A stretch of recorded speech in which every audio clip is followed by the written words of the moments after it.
All right. Sound check. Sound check. Let's see what we got here. All right. Welcome in, everyone. Happy Tuesday, July 8th, 2025. Wow. It's been a little bit. You guys miss me? All right. Don't get it twisted. I didn't go anywhere. Okay. Let me back it up for a minute and say hello to everyone. I'm glad to see everyone here. We've got a lot to cover today, so I'm going to go back through, say hello to everyone before we get started. So those of you on the replays who like to complain, a piece of advice, there's a forward button. Okay, you're not stuck having to watch the introduction and the music and the greetings and all that. So stop complaining about things that don't matter. All right, now see how far back here I can go. All right, so welcome in today to the Prof's live stream. Okay, welcome in everyone to the channel, and those of you who are lurking or new here, come on and join the chat. It's friendly. Those of you who are long timers and chat members, just enjoy the chat. Please hit up the memberships, hit up the Buy Me a Coffee, the Cash App, and the various donation pathways. Take care of the Prof, and the Prof take care of you. Anyway. Do all the good things and hit the like and all that, and be nice to your friends in the chat. And so, anyway, so first in here tonight was Sweet Dude Shibby. What's up, Sweet Dude Shibby? Right, for baby daddy coming right in with him. Nicole Watt, Snoop Sleuth. We had Dieter. Hey, Dieter. Heather Brown. Hebby. Welcome, Heather Brown. Dieter. Sweet Dude Shibby. All right. We also had Deb. Welcome, Deb. All right. And who else we got in here super early? Heavy Metal Rehab. What's up? All right. And Dieter. We had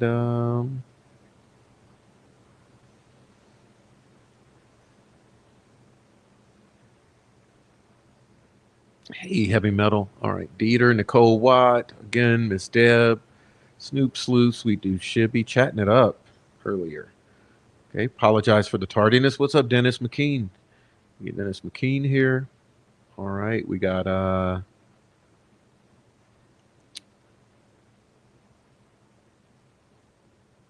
yeah, send me an email, Dennis, please.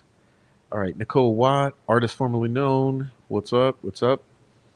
We missed you. Rebecca Ann. Hey, Rebecca, we missed you. What's up, Rebecca Ann? All right. Sweet Dude Shibby. Four Pit Bulls across America. What's up, Four Pits? All right. Also, we had we got an ad here that's messing with me. Okay. All right. We got Four Pit Bulls across America. Dennis McKean. Snoop Sleuth. Okay. Artist formerly known. Heather Brown. Rebecca Ann. All right. Who else is in here? Deb. Lisa. What's up, Lisa? All right. Don McKenzie. What's up? What's up? What's up, Amy? Amy's here. All right. Artist formerly known. Granny D. What's up, Granny D? All right. Snoop Sleuth. Leslie Farlow. Well, welcome in, Leslie. All right.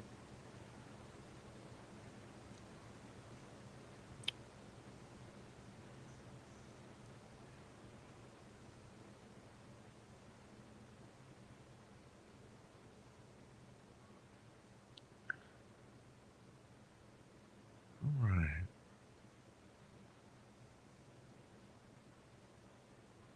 $43 Goblin, welcome.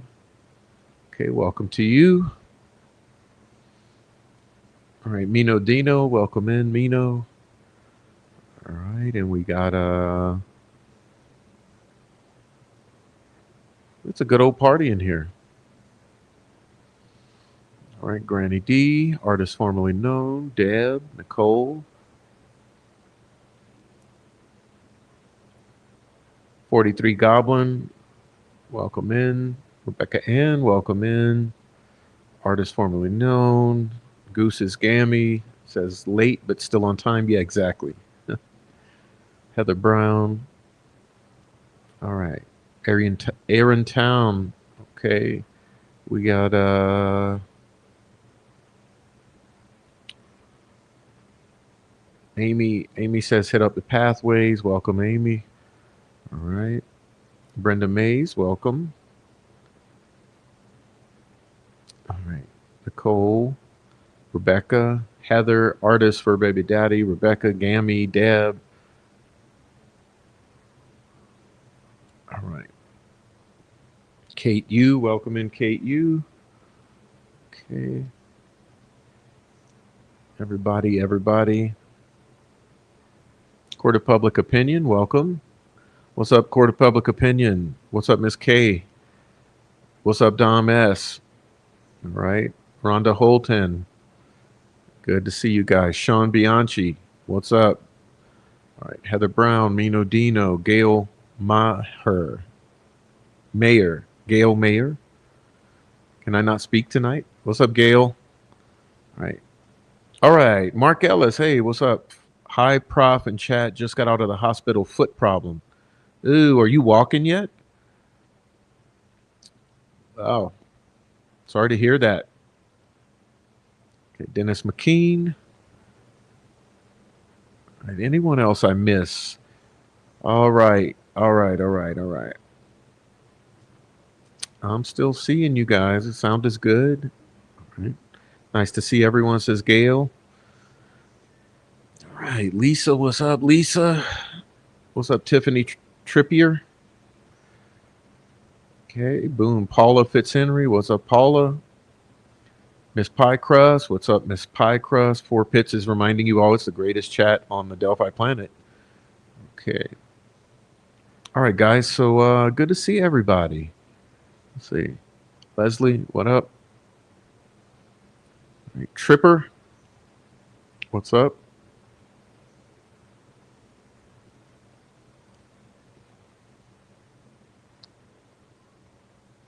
All right, Miss K, 43 Goblin, Trial Junkie, what's up? Digital, what's up? All right. Good to see everybody. Now, make sure I'm caught up.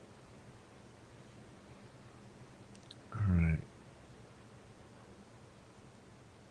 Boom, boom, boom. Icy Cat, what's up? I didn't miss you. Okay. Boom. All right, y'all. You're in a wheelchair? Oh, Mark.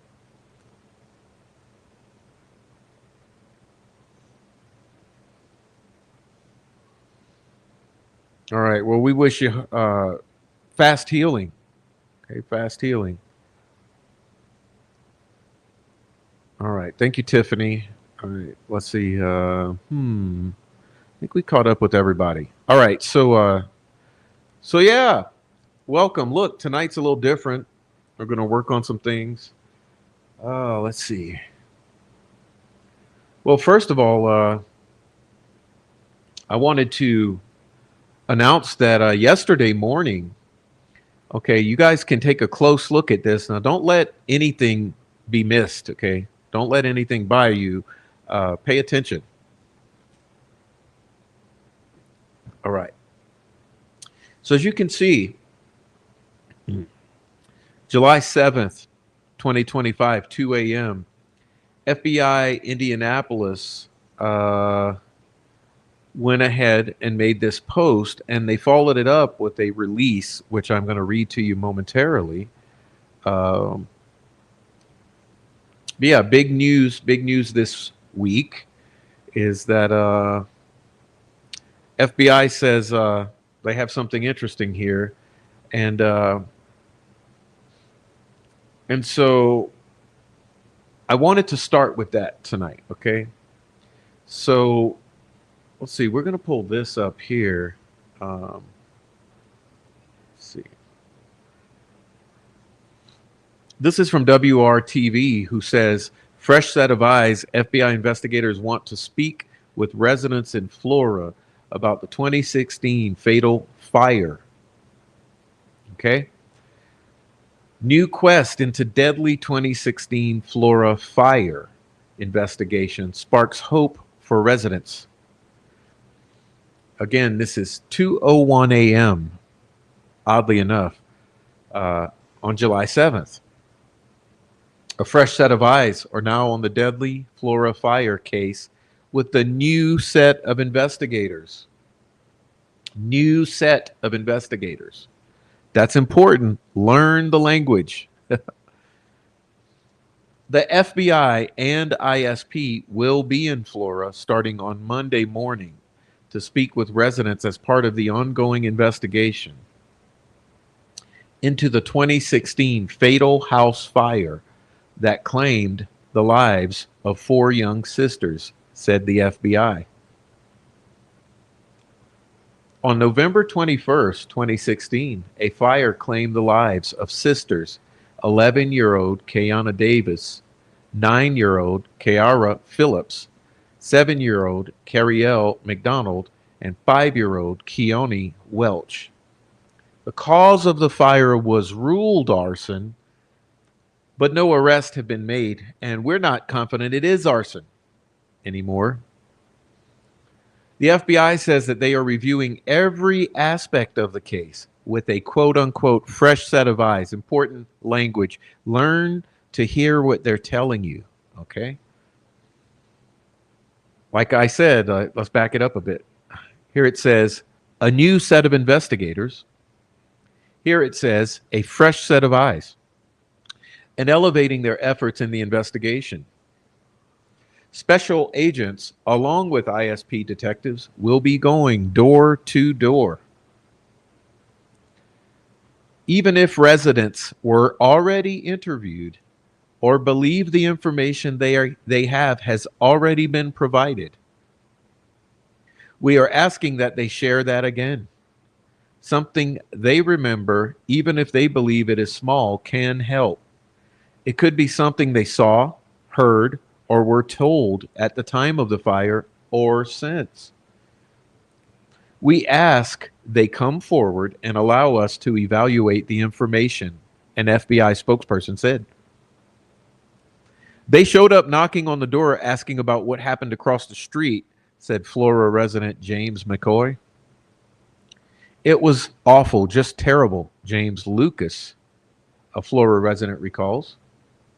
An empty lot remains at the corner of East Columbia and South Division Streets, where the family's home once stood. The memory of that day still haunts neighbors. My brother ran down. He was going to try and help save the kids, said resident David Lucas. There was smoke everywhere. It was ugly. I don't know how to describe it, said McCoy. We were dumbfounded, didn't know what to do or say. McCoy tells WRTV he and his wife were surprised to see two FBI agents on Monday morning. They were asking if there were any rumors going around, any strange people, he said. The presence of agents and the newfound quest for answers in the case is providing hope for Flora residents. Oh yeah, I hope they can hop back out and find something. Them little kids didn't deserve what they went through, said James Lucas. I hope they can find the person who done it and serve justice to those little girls, said David Lucas. The girls are remembered as being kind, caring, and with sweet smiles. I really loved those kids, said Lucas. I'd take the trash can, I'd wave to them, they'd wave back, said McCoy. Late 2016 and early 2017 were tough for this community. 3 months after the fire, the Delphi murders happened.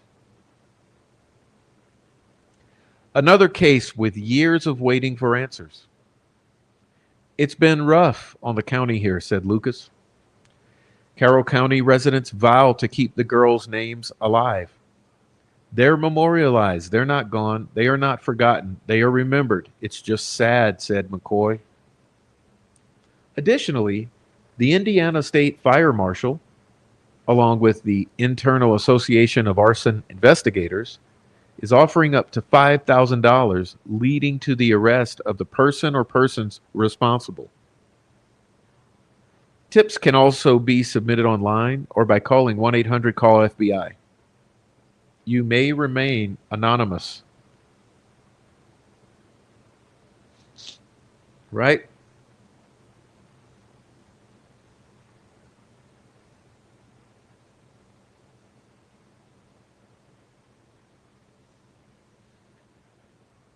Journal and Courier states, FBI, Indiana State Police go door to door to try to solve the fatal 2016 Flora fire. By Ron Wilkins. Key points. The FBI and Indiana State Police are renewing efforts to investigate the 2016 Flora house fire that killed 4 girls. Authorities are asking residents to share any information they may have, even if seemingly insignificant. The fire, initially undetermined, was later ruled arson. and a $5,000 reward is offered for information leading to an arrest and conviction. Despite local skepticism about the case ever being solved, officials maintain it remains an active investigation. Flora residents told the Journal and Courier 6 months ago that they doubted that the November 21st, 2016 house fire that killed 4 girls will ever be solved. But the FBI and state police aren't giving up. The FBI agents and Indiana State Police detectives will go door to door in and around Flora to try to find new information or jar people's memories of something that might break the case. Chris Babender, FBI spokesperson or spokeswoman for the Indianapolis FBI division, said detectives are not talking about this week's push to find evidence. Even if residents were already interviewed or believe the information they have has already been provided, we are asking that they share it again, Babender said in a news release. Something they remember, even if they believe it is small, can help. It could be something they saw, heard, or were told at the time of the fire or since. We ask they come forward and allow us to evaluate the information, FBI said. Tips may be submitted online at tips.fbi.gov or by calling 800-CALL-FBI. The tipsters may remain anonymous. Indiana State Police Sergeant Jeremy Pierce said, "We continue to work closely with our law enforcement partners at the local, state, and federal levels, including the FBI, to conduct a thorough and comprehensive investigation. While we recognize the public's interest, this remains an active investigation," Pierce said, indicating the state police will not release any new information about the case. The investigation. Fire investigators initially said the cause of the fire at 103 East Columbia Street was undetermined, but they believed it started in the kitchen area in the apartment's first floor. A little more than 2 months after the fire, state fire marshals ruled that the fire was intentionally set, indicating that accelerants were found at several places inside the apartment. The fire trapped Keone Welch, Carrielle McDonald, Kiara Phillips, and Kiana Davis in their upstairs bedrooms where they died. Meanwhile, their mother, Galen Rose, repeatedly charged into the burning house in an attempt to help her daughters. But the heat and smoke forced her from the house each time, according to a report in the Indianapolis Star. The charred and boarded up house at the southeast corner of Columbia and Division Street served as a reminder of the tragedy. And it remained untouched until August 2023, when it was torn down. The site is now just a vacant lot, but town residents still speak fondly about the girls and their mother. No one interviewed earlier this year for a Journal and Courier report has forgotten that November night in 2016. They're never going to solve it, Peggy Goris said in January of the Flora fire. They're not doing anything to solve it. There hasn't been anything on anything that they found reported on over the last 2 years, said Goris, who lives in Cutler but works in Florida. I think it's a cold case. However, Pierce reiterated Monday what he said in January. The case is open and active.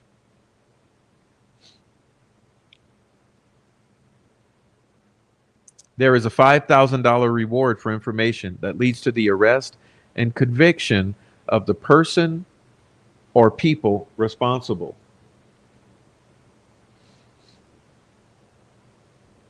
Okay. Apologize. I have something that's not ready for you. Let's see. Come on, buddy.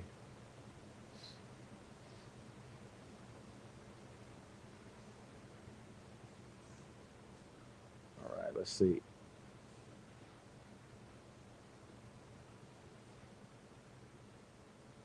All right, got another one that I forgot to send, so let me send it now. Let's see. Let's do it. I'm going to get this, bring it in.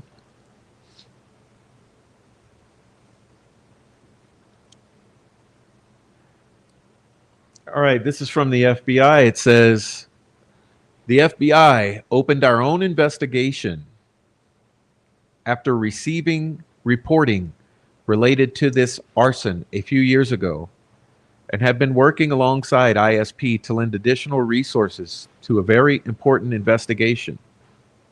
We are elevating our collective efforts at this time in order to re-engage with the public and lend additional resources. The team comprises investigators who are new to this investigation and are reviewing every aspect of this case with a fresh set of eyes. Special agents and other FBI personnel, along with ISP detectives, will be going door to door. Even if residents were already interviewed or believe the information they have has already been provided, we are asking that they share that again. Something they remember, even if they believe it is small, can help. It could be something they saw, heard, or were told at the time of the fire or since. We ask they come forward and allow us to evaluate the information.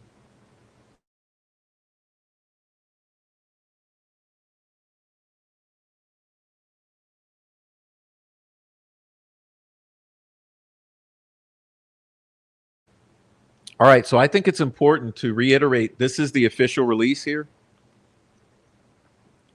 And as I said, I think the language is important. All right, so first let's take it piece by piece here.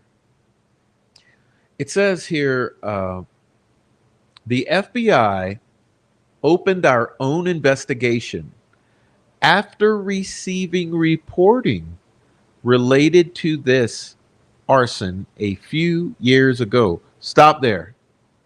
Okay. The FBI opened our own investigation a few years ago. What is a few? Maybe 3? So let's say 2 to 3 years ago, FBI opened their own investigation after receiving reporting, which means someone reported something to the FBI. Okay, so first of all, everyone keep in mind what's being said here. A few years ago, which is, if you really think about it, it's about the time of Richard Allen's arrest, right? A few years ago. A few years ago, FBI opened our own investigation after receiving reports. Okay. Since then, we've been working alongside ISP. And then here it says, we are elevating our collective efforts at this time in order to re-engage with the public and lend additional resources. And again, they echo the sentiment that the team comprises investigators who are new to this investigation and are reviewing every aspect of this case with a fresh set of eyes. Now listen, this here, these are words from the FBI. These words you should pay attention to. They matter. The team comprises new investigators to go over every aspect of the case with a fresh set of eyes.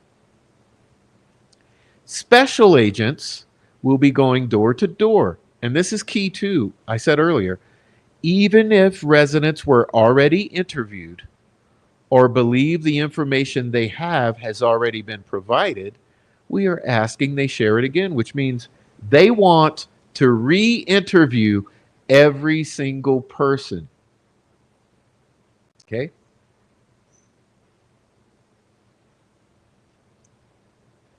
It could be something they saw, heard, or were told at the time of the fire or since, which is what, 8 years? Okay, so that was the occurrence. Okay, that was the occurrence yesterday morning. Okay, yesterday morning. Now it gets even better, so I want you guys to absolutely please pay attention to the next occurrence.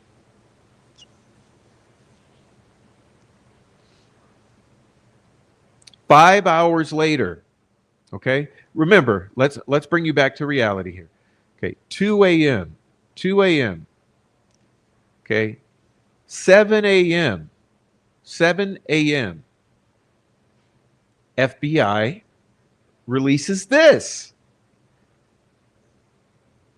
Today, FBI Indianapolis honors the life and service of Indianapolis Task Force Officer Greg Ferenczi, who gave the ultimate sacrifice in the line of duty on this day in 2021.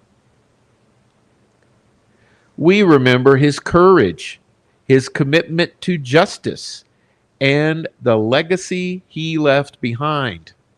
Never forgotten. End of watch. And look and notice the photograph that they chose of Mr. Ferenczi.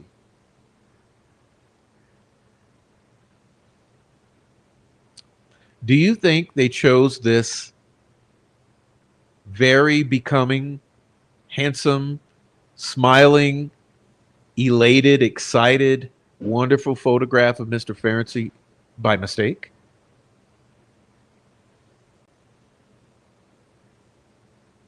Okay.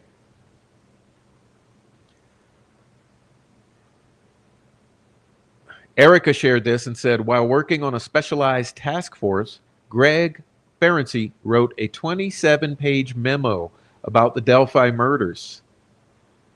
2 months later, he was dead. I stumbled upon his memo, buried deep within a hard drive, early on in my discovery. What he wrote changed everything. When I went on court TV the night of Rick's sentencing, shaking and in fear for my own life, and exposed his murder, I became public enemy number one to the police. Thank you to the FBI for honoring Greg on the anniversary of his assassination. He gave his life to expose the truth in this case. Others are doing the same. Rest in peace, Greg. Know that we are continuing your fight, and the truth will come out one way or the other.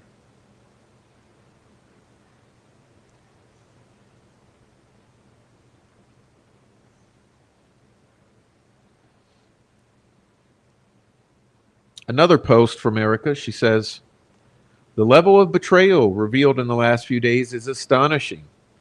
To know that I was working side by side with people who were actively against Rick's best interests is still a hard pill for me to swallow. I trusted these men, and now I know I shouldn't have. I should have listened to my gut instead of the lawyers. Clint warned me there was a dirty lawyer involved in this case, and I should always know to listen to my instincts and the family's instincts. We see snakes quicker than anyone else. Prof hasn't even addressed the shell company yet. I found it a few weeks ago and I'm still pretty pissed. I emailed that's Brad, about it and haven't heard back. I pray to God he didn't know, but my gut tells me he didn't. No wonder people are accusing me of being a paid state actor. It appears some of my own teammates were working to sink Rick, and having to come to terms with that knowledge is a hard ask. They knew that when I found this out, I was going to go ape shit, and they're right. Okay.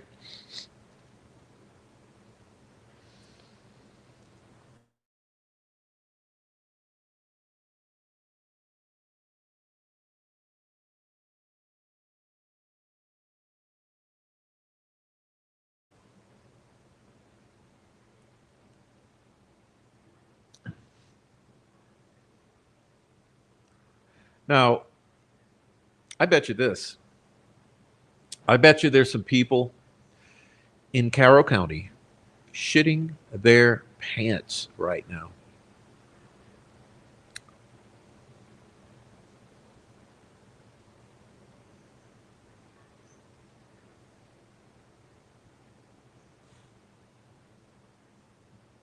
So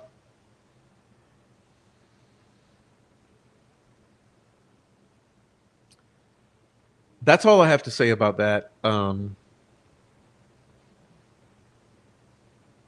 I optimistic? Hope yes, hopefully. Hopefully I am, but who knows? I'm optimistic. Anyhow, keep in mind that the same people who have been doing all of this hiding of facts, they are the troll farm, right? They are the ones who constantly strike our channels and try to bring us down. Okay. They make it their goal to take down our content, to intimidate us.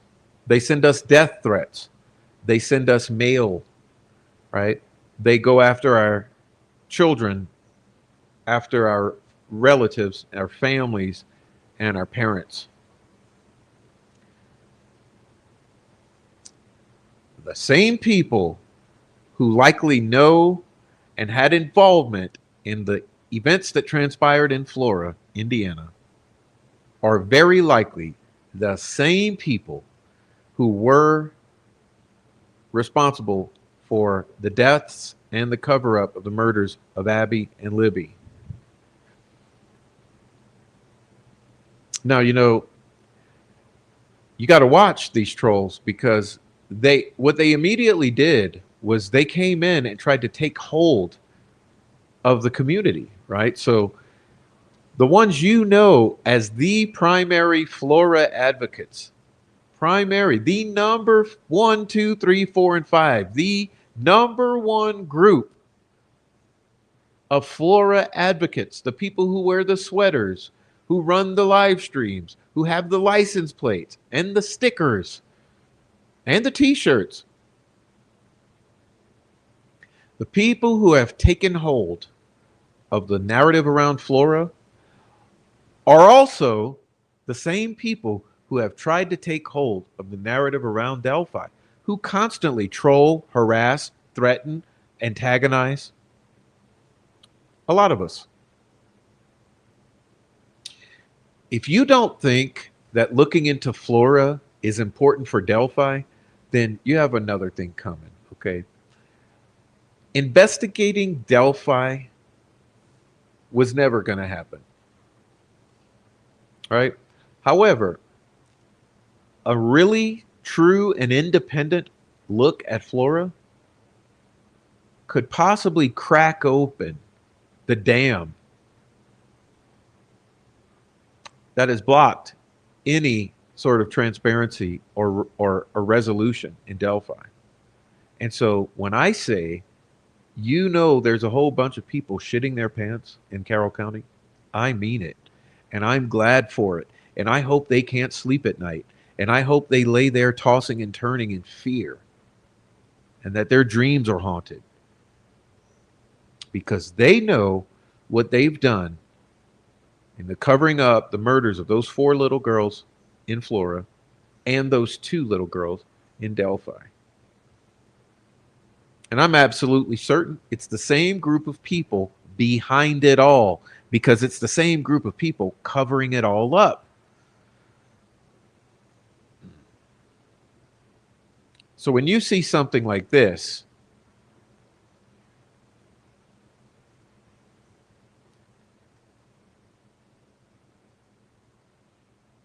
and then 5 hours later, you see something like this,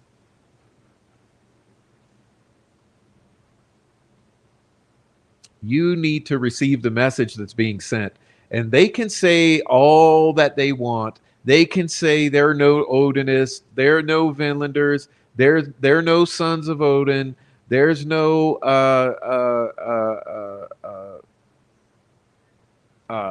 Norse paganism in the prison guards, especially in Shane Meehan. They can say all they want.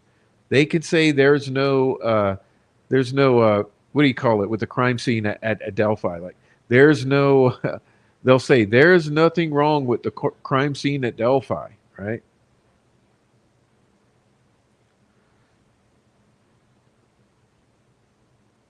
Um, but we know better. Okay, we know better. We know this. As I've said so many times, the Frank's memorandum is not the whole banana. You understand? The Frank's memorandum is only a gleaning of what the investigators were able to pull on into the court system in front of Judge Gull. So for me, it means this: it's the tip of an iceberg. What you're seeing in the Frank's memorandum is only a gleaning of the truth. It's only the tip of the iceberg.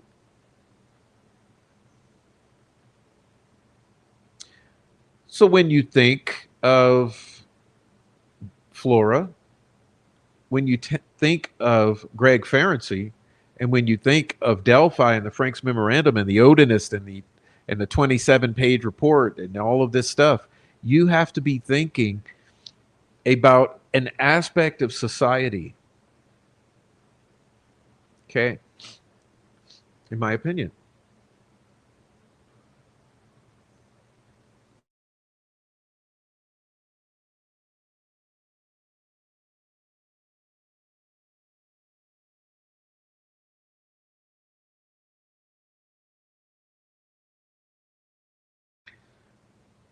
And I said to someone yesterday, I said, don't you think that the possibility exists that there might be something bigger than Epstein? And that person paused for a moment, and I said, no, think about it. What if you had something 10 times bigger than anything Epstein ever did? And what if the Delphi murders opens the door into that? What if that's what the Dropbox meant?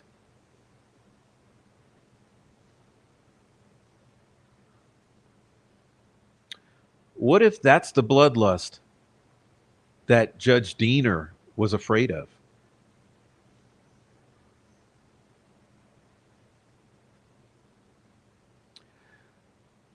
So I think that this week is a great time for celebration. You think of what is July 7th?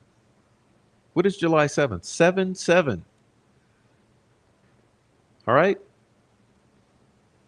Seven's the number of resolution, the number of God. It's a number. It's a beautiful number.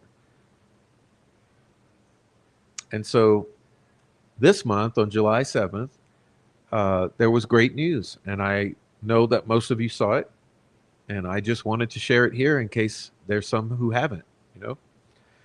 What's up, Miss Rebecca Ann? Thank you for the $9.99 super chat. Thank you very much.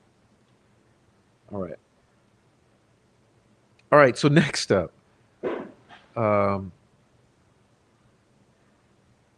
that covers this portion. Okay. And now I wanted to move into what I wanted to talk about tonight. So let's see.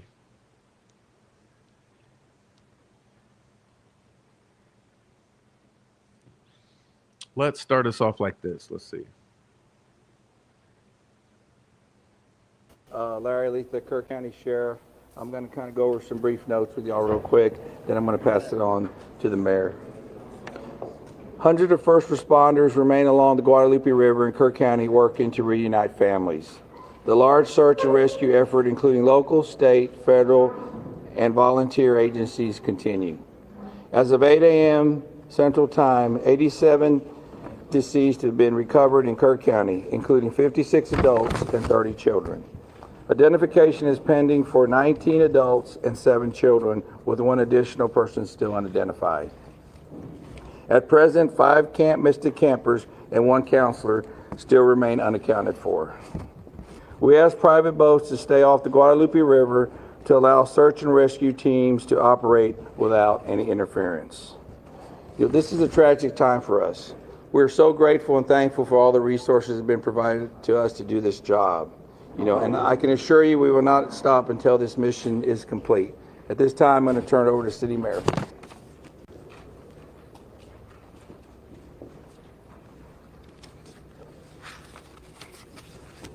Thank you for being here. I'm Joe Herring Jr. I'm Mayor of the City of Kerrville.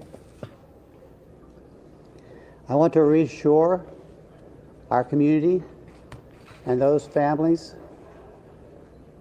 that the city, the county, the state, and the federal experts are working together, not separately, but as one team. If you go inside the Emergency Operations Center, you don't see silos.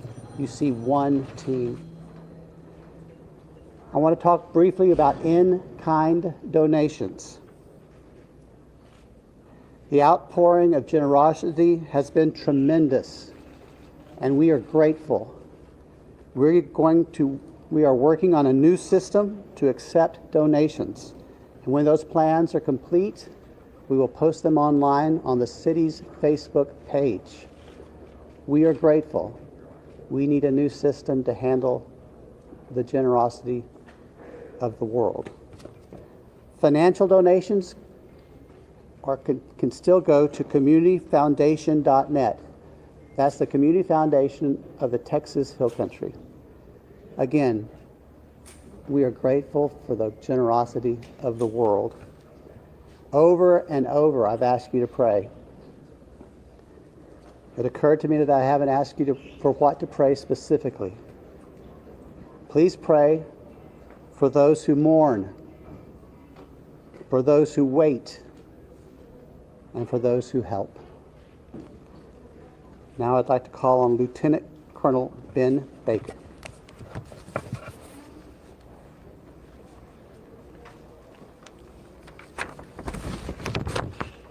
Morning, everyone. Thank you for being here. My name is Ben Baker, Lieutenant Colonel for Texas Game Wardens. I'd like to start out by thanking the Mayor, Sheriff, Chief, our local state partners, Texas Department of Public Safety, and the many others that have responded to this tragic event. We as Texas are strong, and together we face adversity. Your Texas Game Wardens responded in the early mornings of Friday to this tragic event, along with many other local and state partners. Since the early mornings of Friday, your Texas Gamers have had over 300 game wardens in the area, serving the people of the state of Texas and the citizens of Kerr County. Among that, we've searched 26 river miles since the tragic event has started. We've had approximately 444 rescues, 30 recoveries. Some of our resources and assets we have dedicated to this tragic event include 2 helicopters with hoist teams, 12 drone teams, 10 K-9 units, 9 swiftwater boat crews, 15 airboats, 16 UTVs, and 169 four-wheel drive vehicles. Your Texas Game Wardens will remain here and serving the community.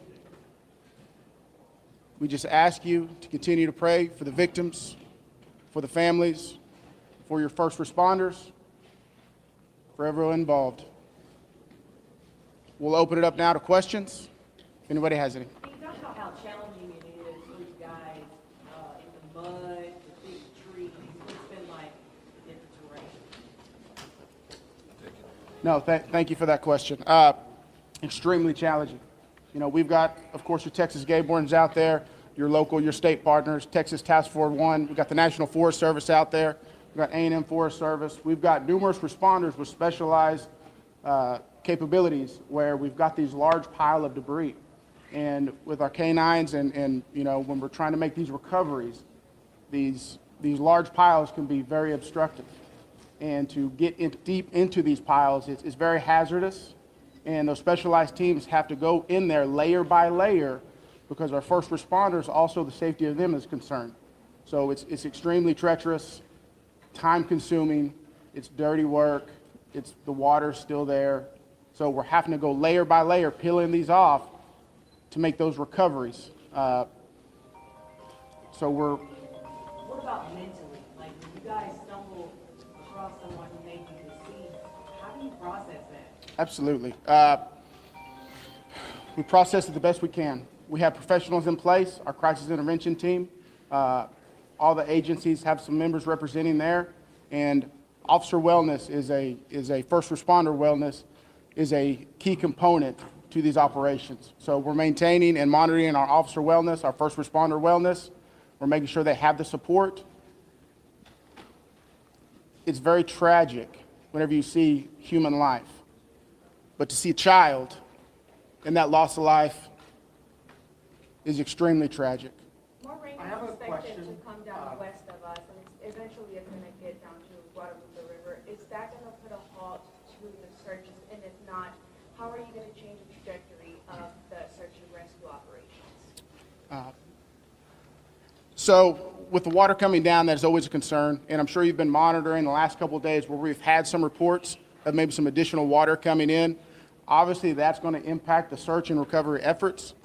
Us with numerous other agencies do have air capabilities, drone capabilities. We've got numerous fixed wing, rotary helicopters here. So it will alter our patrol patterns and alter our searches, but it won't deter them. I have a Can you question outline for the, what for the specific discussions and actions were taken between the time the first flood emergency alert came in at 1:14 a.m. and then when the river first started flooding and hours later? What were the specific actions and discussions that happened in those hours? Can you repeat that again, please? Sure, absolutely.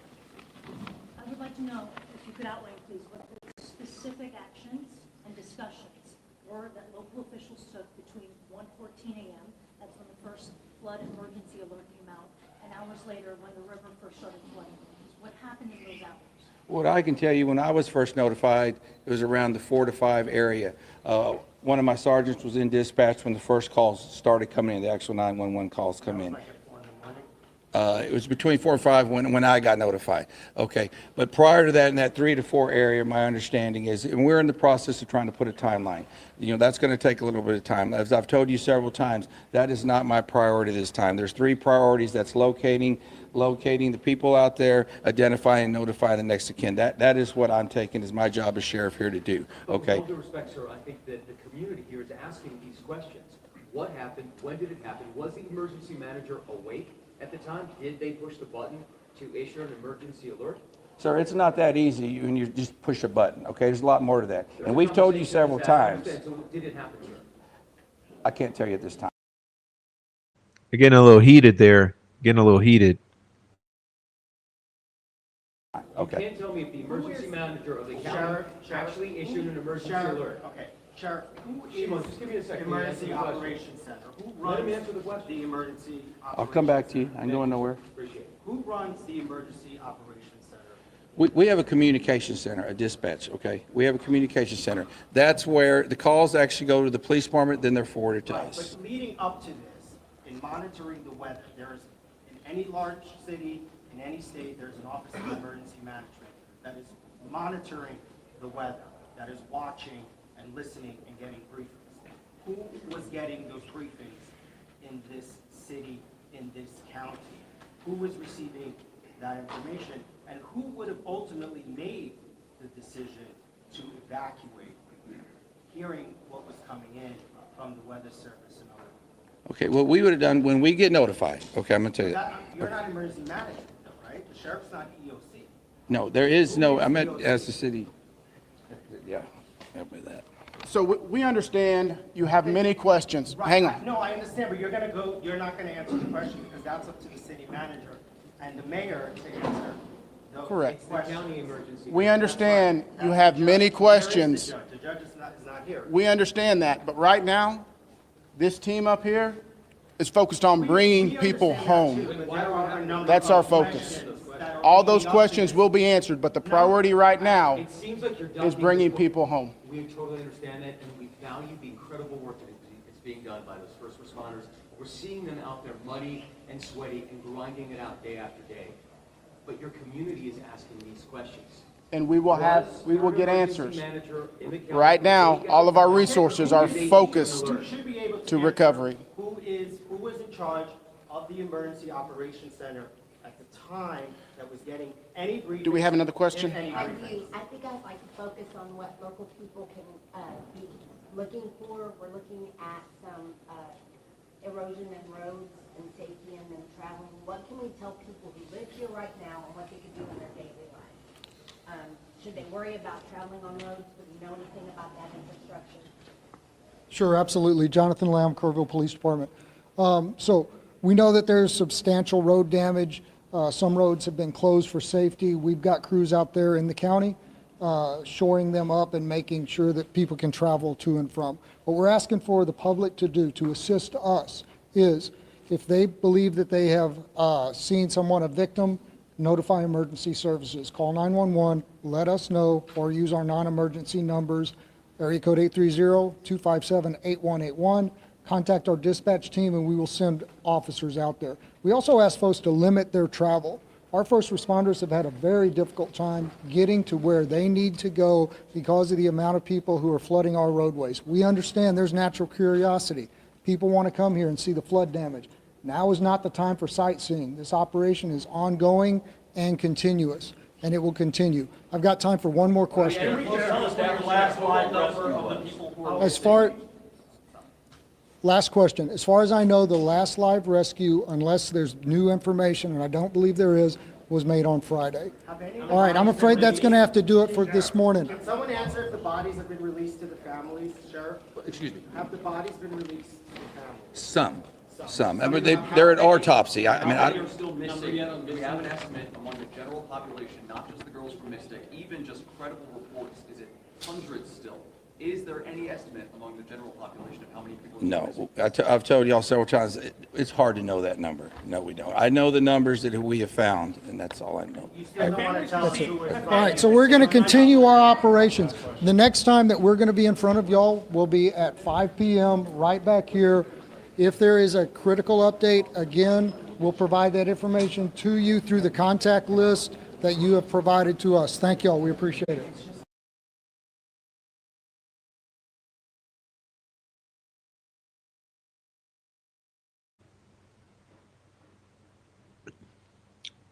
Yeah, so you can see that didn't go too well. It didn't go too politely. Anyway.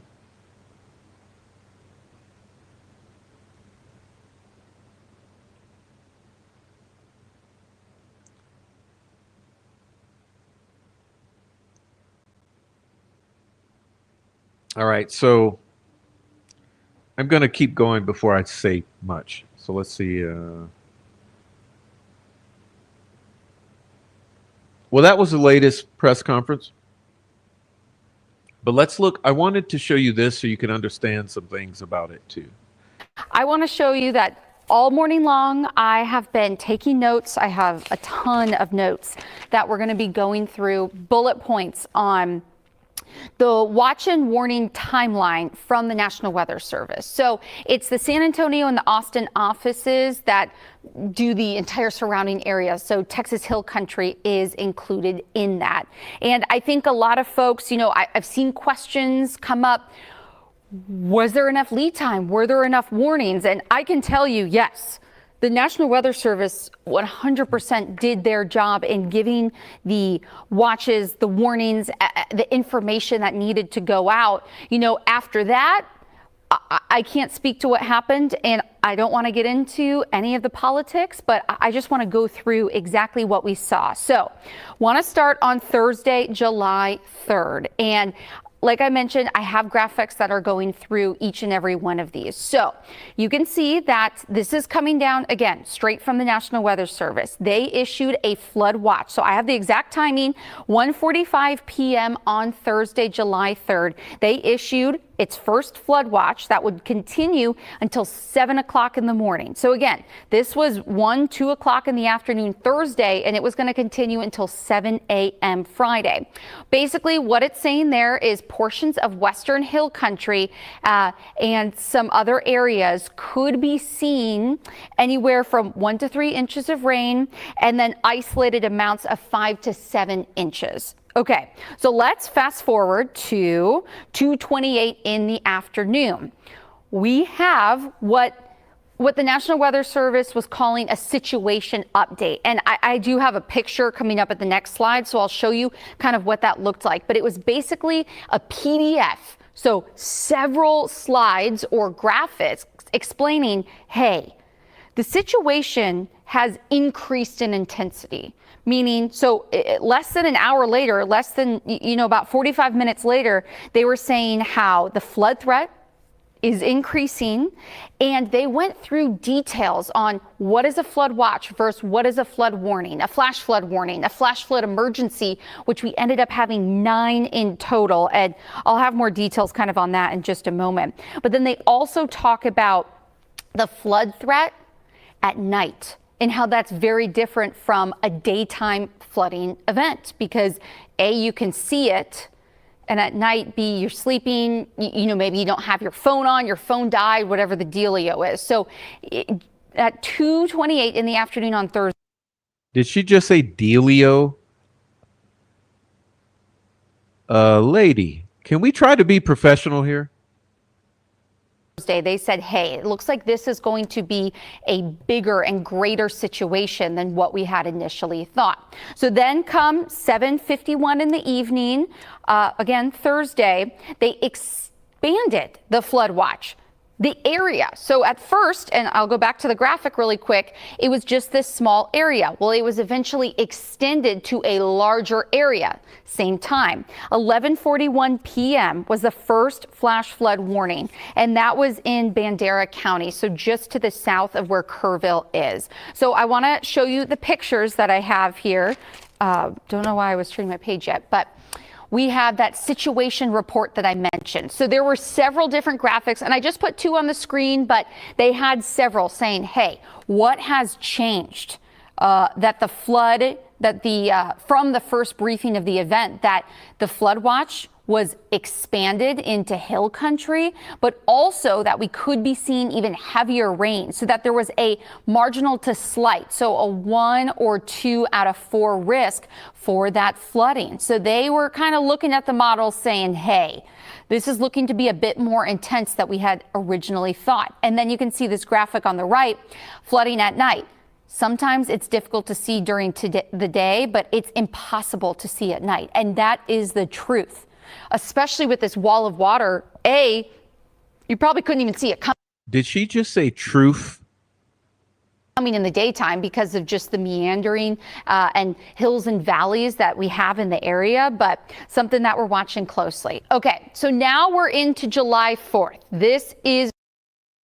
All right, sorry, I'm being a little snarky here, but listen, this is where it's good to pay attention to the timeline, because this is what actually matters. So I'll stop being snarky, and maybe she'll just get professional one day. Friday at 1:06 in the morning, there was a flash flood warning that was put out for central Kerr County. So we had the flood watch, but now they're saying, no, there is a flash flood warning, meaning that flash flooding is happening as we speak. So that was for Kerr County. 1:48 a.m. So about 42 minutes later, they said that 2 to 4 inches of rain has already fallen. So this is for Kerr County. And I just want to let you know, I'm focusing on Kerr County with all of these just because it expanded so much later on. Okay, so that flash flooding is likely occurring. And then once again, they warned about how this is happening overnight. You can't see, that you need to get to higher ground. They were letting people know that this is a particularly dangerous situation in the sense that you can't see what's going on. And not only is it flooding, it's also raining at this time too. So it was like a. Let me just help. She's a terrible communicator. So let me help her here. the bottom line that she needs to be relaying to everyone is that there were sudden developments in the overnight hours. As you can see, between the 1 a.m. time and the 3 a.m. time, there's a sudden escalation. All of this is suddenly escalating. This is what we saw with Hurricane Katrina in a number of ways. I'll specifically lay out that analogy maybe after she's done, but what you're seeing are precipitous changes or escalation of the weather threat. And the Weather Service is getting it at the last possible moment, and they're relaying it poorly. And there's a whole kind of things, but let me let her talk some more. Dual thing that was going on. Okay, 237 flood watch was extended until 1 p.m. You remember initially it was 7 a.m. They said, no way, this is going until Friday afternoon at least. And then we have 302. So we're starting to get into even more rain. They had mentioned very dangerous flash flooding unfolding in Kerr County, 3 to 7 inches in the last 3 hours of the Guadalupe River at Hunt. So again, we have the North Fork and the South Fork of the Guadalupe River, and those both funneled in where it forks, and then that is right at or near Hunt, and then we would go downstream toward. She's such a terrible communicator. Toward Kerrville, toward Comfort, locations like that. And then what they mention in their post, again, this is in what we call the National Weather Service chat, so where we get to chat back and forth with the National Weather Service, local officials, media. They said, and no indication of these storms letting up. Basically, they were training storms that sat overhead and didn't go anywhere. And that's why we saw so much rain in such a short amount of time. I mean, you can see 3 to 7 inches in 3 hours. So let's go to 322. They then mention Guadalupe River at Hunt, which we had just talked about, got all that rain, is already at major flood stage. Sorry, my penmanship there. It's not your penmanship, it's your brain. And the river flood warning was issued at that time. Okay, 336. The Kerr County flash flood warning has been extended until 7 a.m. So they issued that warning at 1:06. So then they're continuing to extend this in the area. 3:56 a.m. a flash flood emergency has been issued. Now that is the highest of the high. If there is a flash flood emergency, flash flooding is happening right now. Flash flood warning is, yes, flash flooding is coming. If not, it's happening. But this is saying that it is occurring and it's not stopping. So it's the next step up. So when you see these emergencies, it's like, okay, this is getting real. This wall of water, and I'm going to get to some heights in a moment, but is coming. And you need to be away from the riverbed, because the problem is, even if you are not even close to the riverbed, we saw 26 feet in 45 minutes. That is the flood wall that we were talking about, or wave rather. Okay, so then we have at 4:20 in the morning, they were getting reports of 6.5 inches of rain at Hunt, and then just upstream of Hunt. So remember I mentioned. Oh Lord, she's so bad. Okay, so here's what she should be saying here. This is how it suddenly escalated within the time frame of 1 hour. So you can see here from 3:20 a.m. to 4:20 a.m., that 1 hour, it was a major escalation, almost doubling or tripling. You know, it went from the 3 inches or whatever to now it's saying 6.5 to 7.85. The North and South Fork, well, they got 7.85 inches. So that is a ton of rain in a very, very short amount of time. So these are the kind of posts that we see from the National Weather Service. So they were talking about all that rain, and they actually showed that graphic saying this is the area that was basically the bullseye of all of that heavy rain. Then we have the river and how quickly it rose. And so what happened is We saw that wall go through. There was a 22-foot rise in a 3-hour time span at Hunt. And you can see that the water receded basically as quickly as it went up, and the reason being, all that water is moving downstream. This is Texas hill country. They call it that for a reason. Not like here in Houston, where the water just kind of sits because we're so flat. No, we have elevation changes, and so the water is all pushing downstream. So that was a very interesting graphic to see. So, and something interesting that they were saying at 5:04, the Guadalupe River at Hunt. Again, Hunt is the most northern or upstream location of the Guadalupe River, and then we go down, and I'll get to some other locations. But they said the Guadalupe River at Hunt sharply rose to its second highest height on record, higher than the 1987 flood, which was 38 years ago, which I think a lot of folks that live in the area remember that. No, this was worse than that. And they were saying the flood wave continues downstream. So again, it started at Hunt, then it goes through Kerrville and down to Comfort. So they were letting people know at 5, saying, hey, this is happening upstream. So if you live downstream, you need to take action. 5:14 in the morning. This is when they said reports of a 22-foot rise in 3 hours at Hunt.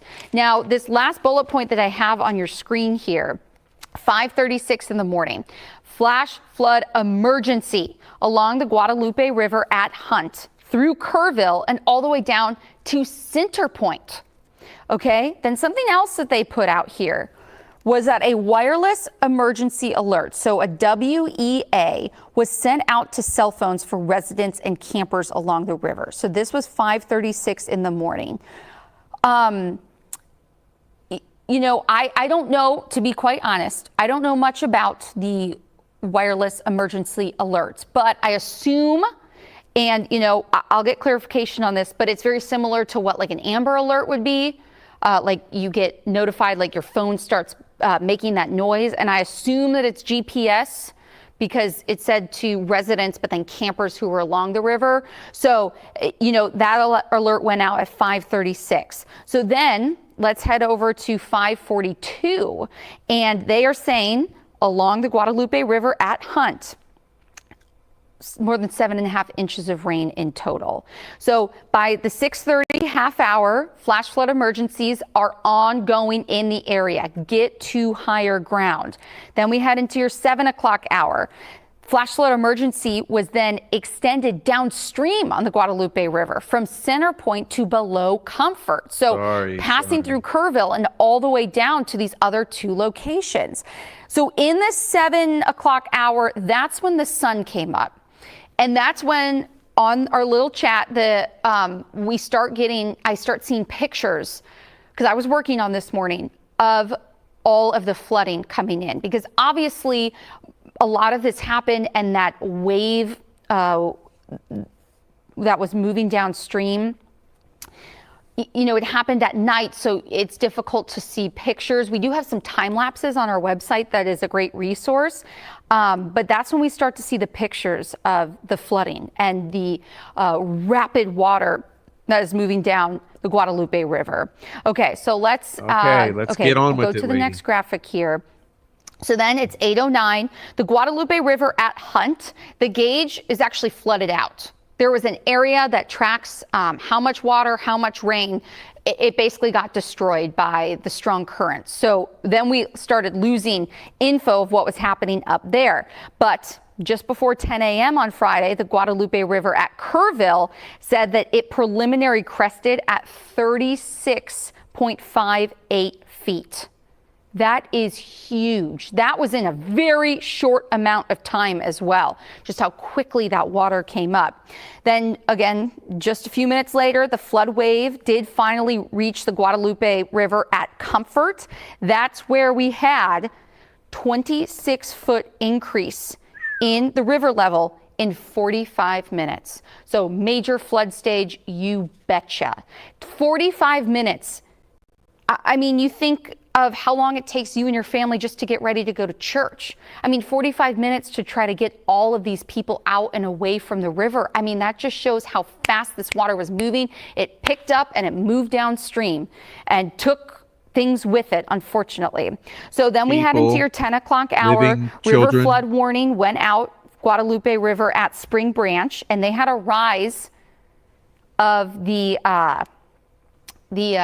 river there up to 34 feet. Tough Then word. at 1:16 in the afternoon, they came out with another one of those situation reports. And I showed you an example earlier, but they said, okay, the flood watch has now been extended until 7 p.m. and flooding is ongoing and is only going to continue. So this is a look at what that situation report ended up saying, like, hey, this flood wave is continuing to move downstream, and unfortunately it's taken a lot with it just because of the sheer rise in water in such a short amount of time. So, you know, I just really wanted to go through this and clarify because, you know, social media these days, you hear something that's posted on this site and that site, but the National Weather Service did a great job. I mean, we went through hour by hour, minute by minute on everything that they were saying.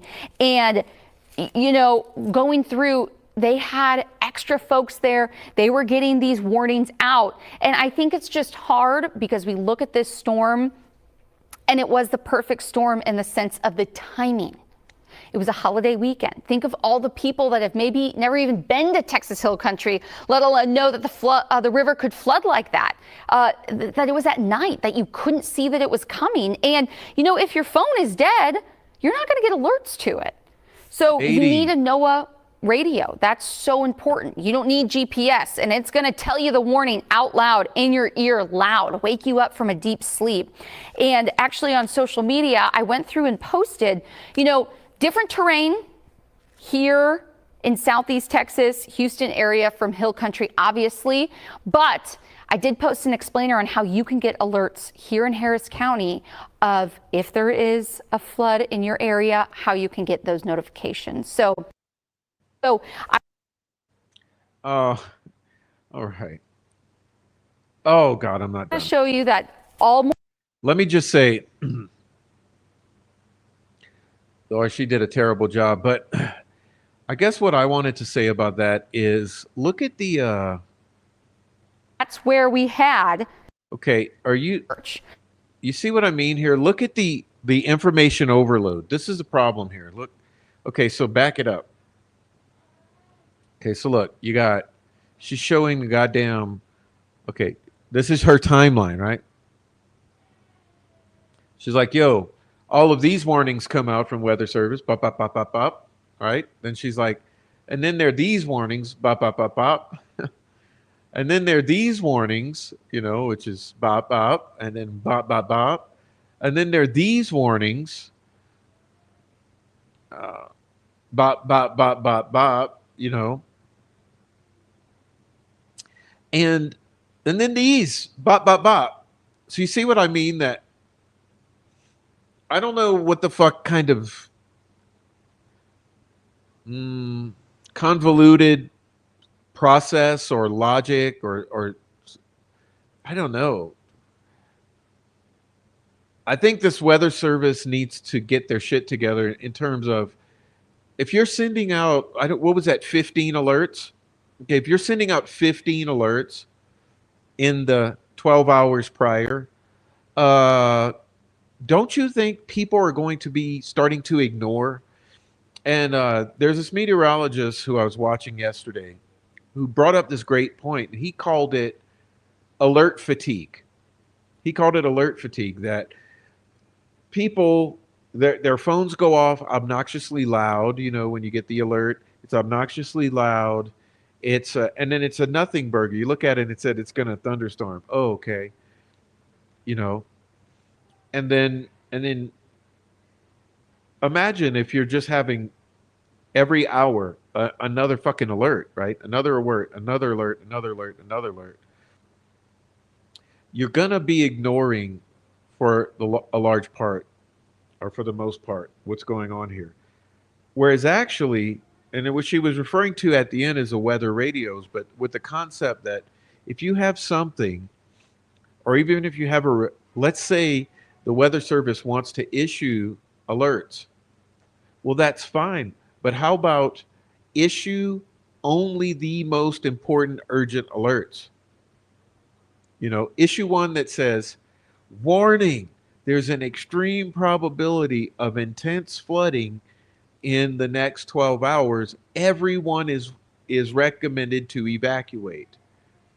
And then maybe an hour or two before, say, everyone get out now. You are in a flood zone. Immediately, your life is in danger. That's all you need.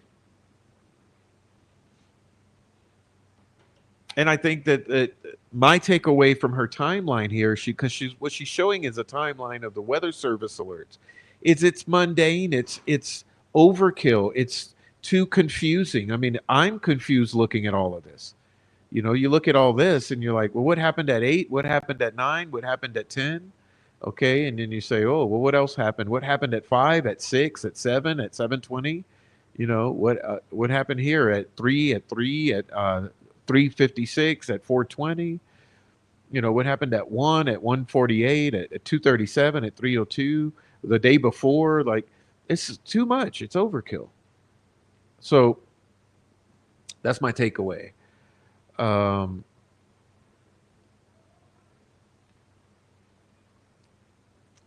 Anyhow,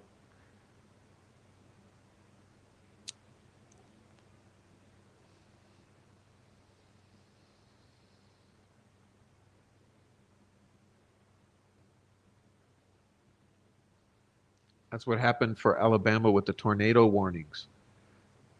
We just ignored them, but for the last few years, we've had tornado in places that never have seen tornadoes.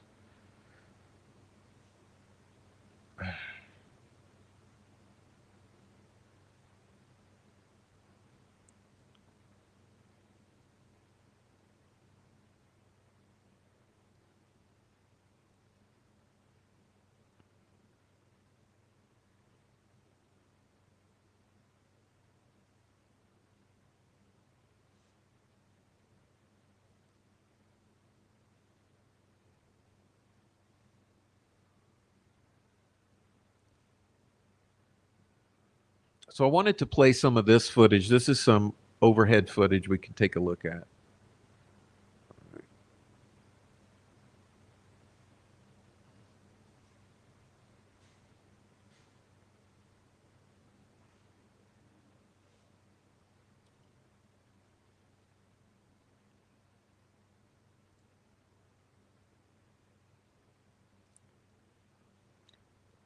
All right. They need to explain that better. Be vigilant. Well, yeah, I mean, for me, if you're living in a flood zone,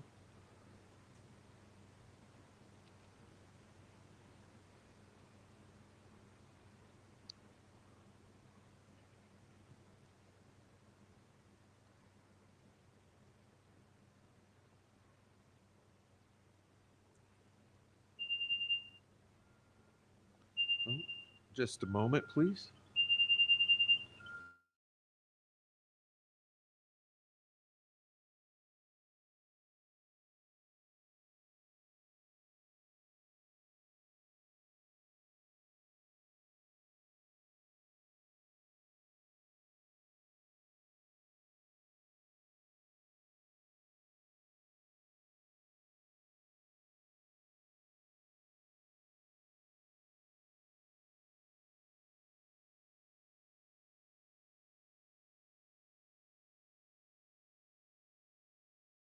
Thank you, Jake. Thank you, Jake Brooks, for the super chat. Thanks for covering it. Thanks for.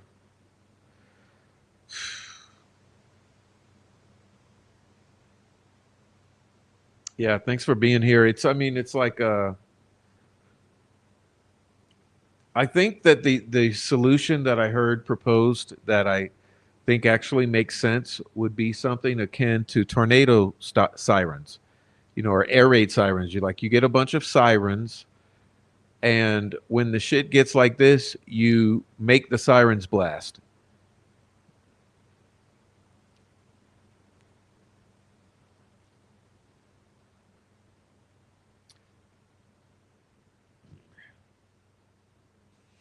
All right.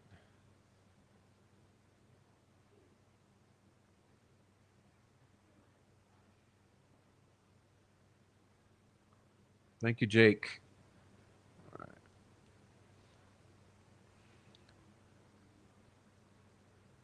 It's information overload. Yeah.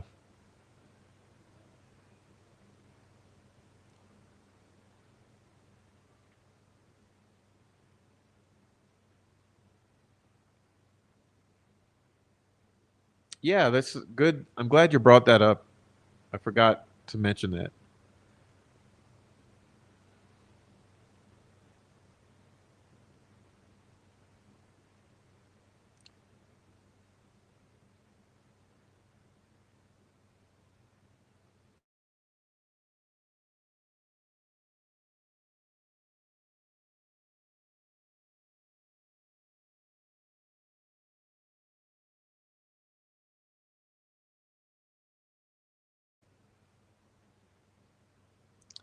All right, so let me read some things. Let's see.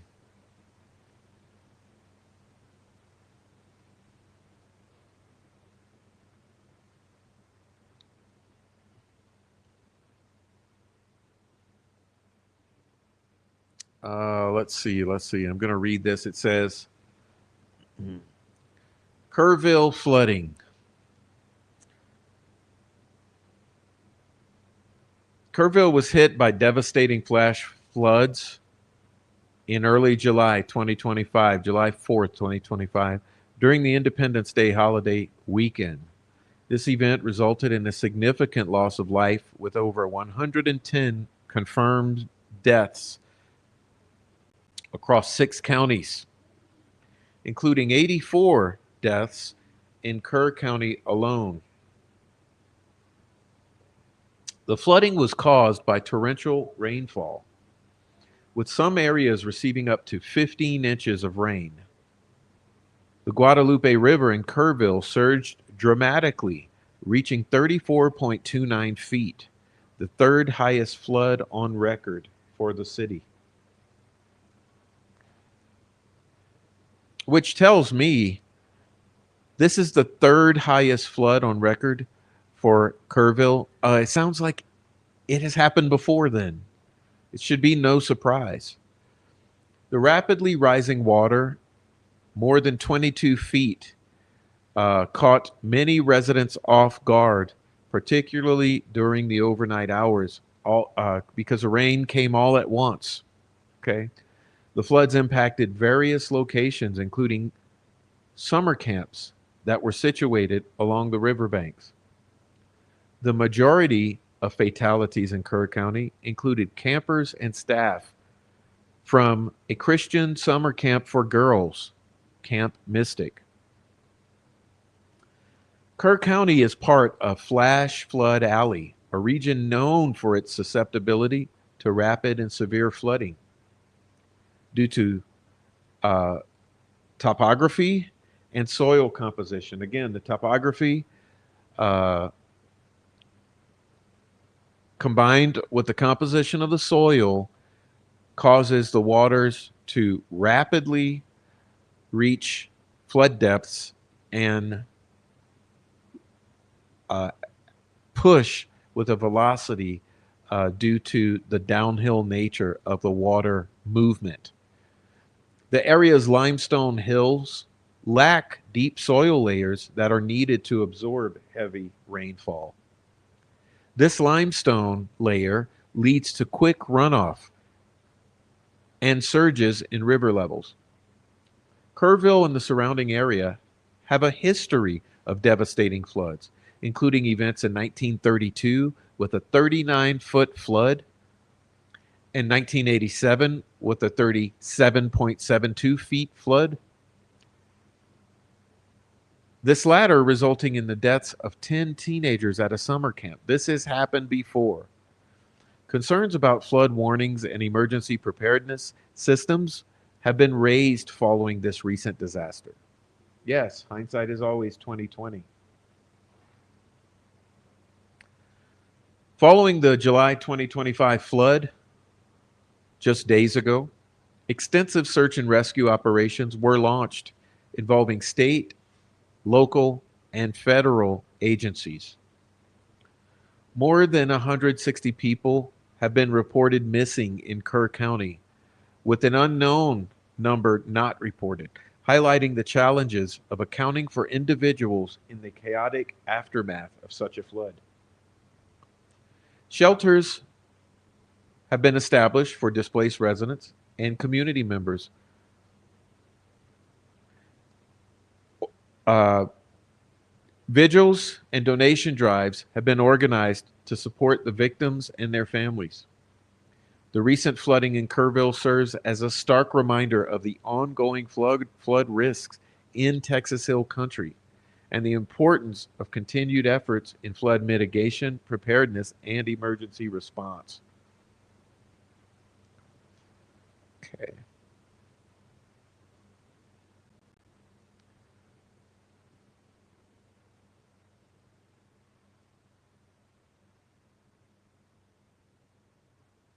Look at this water here.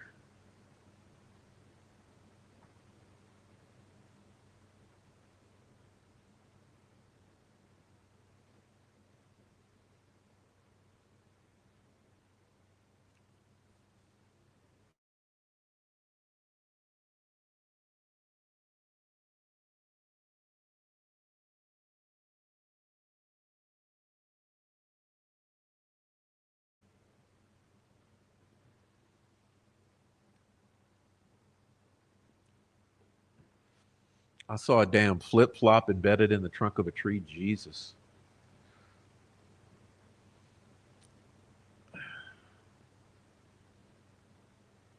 Thank you to Adam Grumbo and CNBC TB18. Look at this.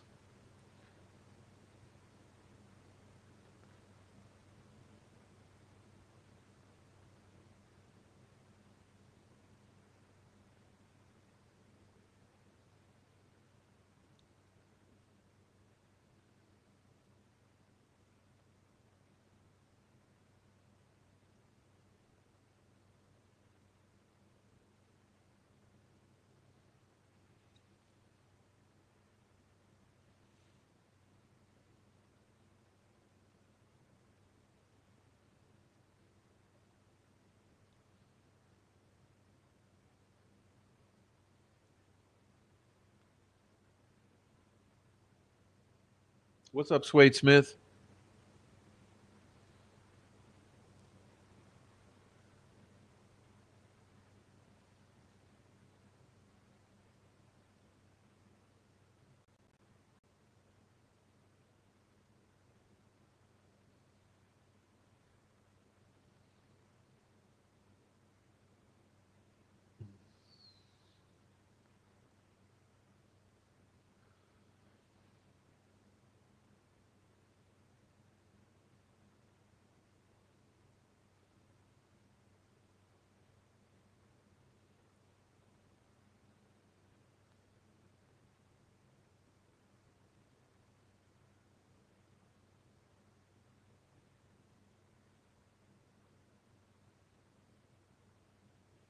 Wow, look at that.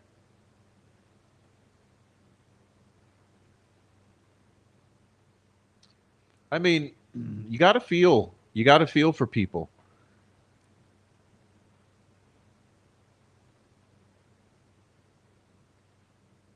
And I was curious about building in a flood zone like this. Like, if you look at where that truck is there, there's absolutely no reason anybody should be building in that area.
Oops.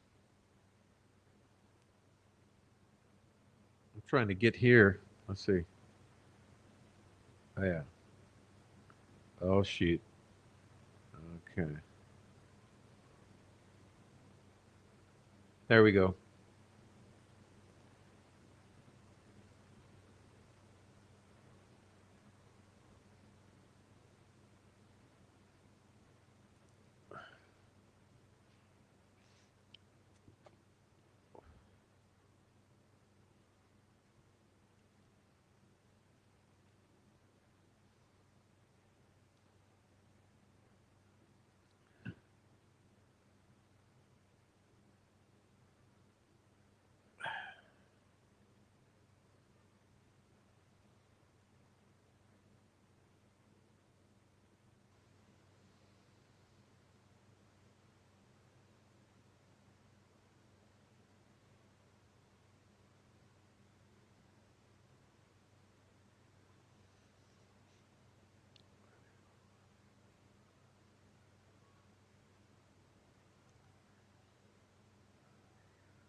It's just interesting because this is miles and miles and miles of this.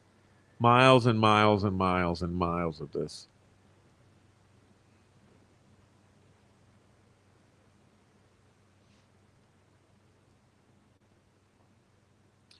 I've seen some interviews. I'm not going to play them tonight, but some of the kids who survived have come out and started speaking on the news and different media outlets.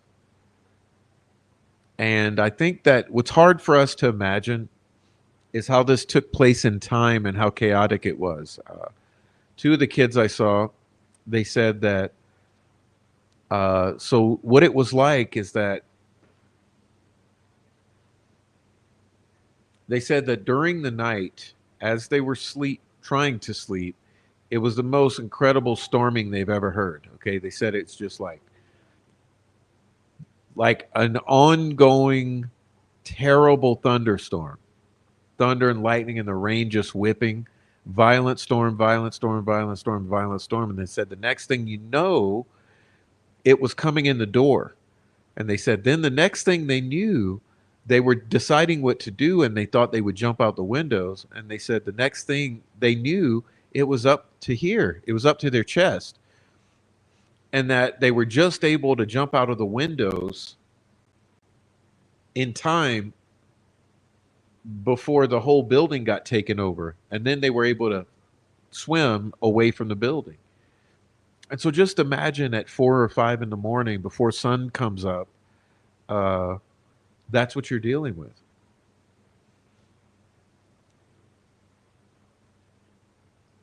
And imagine that it's a bunch of kids. Even if you got 5, 10, 15 kids, that's a lot for one adult to try to assist. Yeah, I saw that too. There was a house floating by with people standing in it.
Got some more stuff. Let's see what else we got here.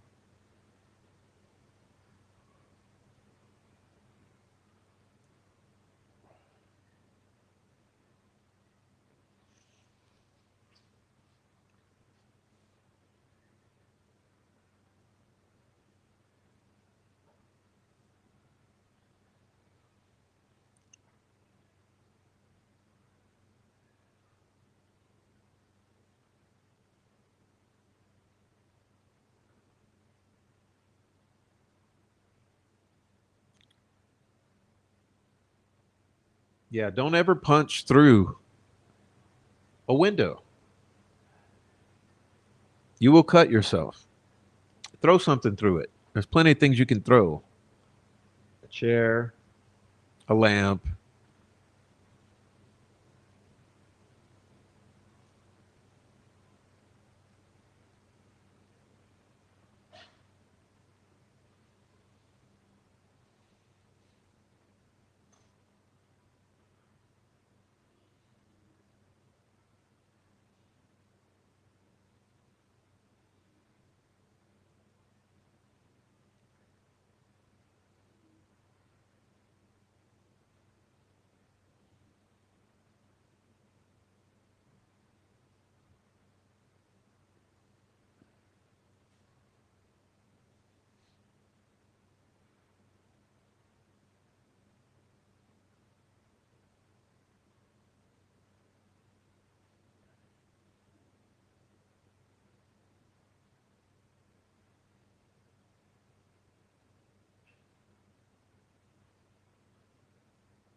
You know, I think what you're seeing high in these trees is the water was that high. So all the things up high in the trees, it's because the water brought it there. Look how high that water was.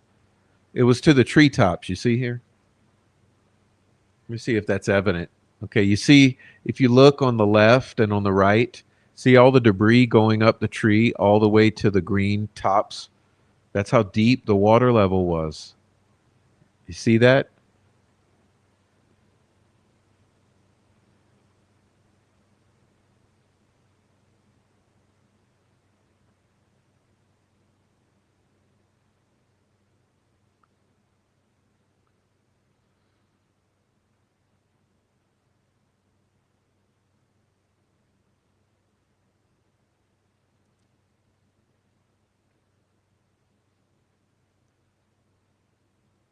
That's a lot of water. It's like it's basically like a lake was set on top of the river.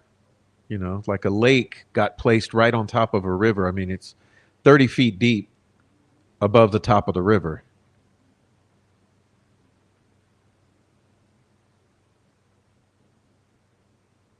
See, all of that was underwater you're looking at there, I would assume.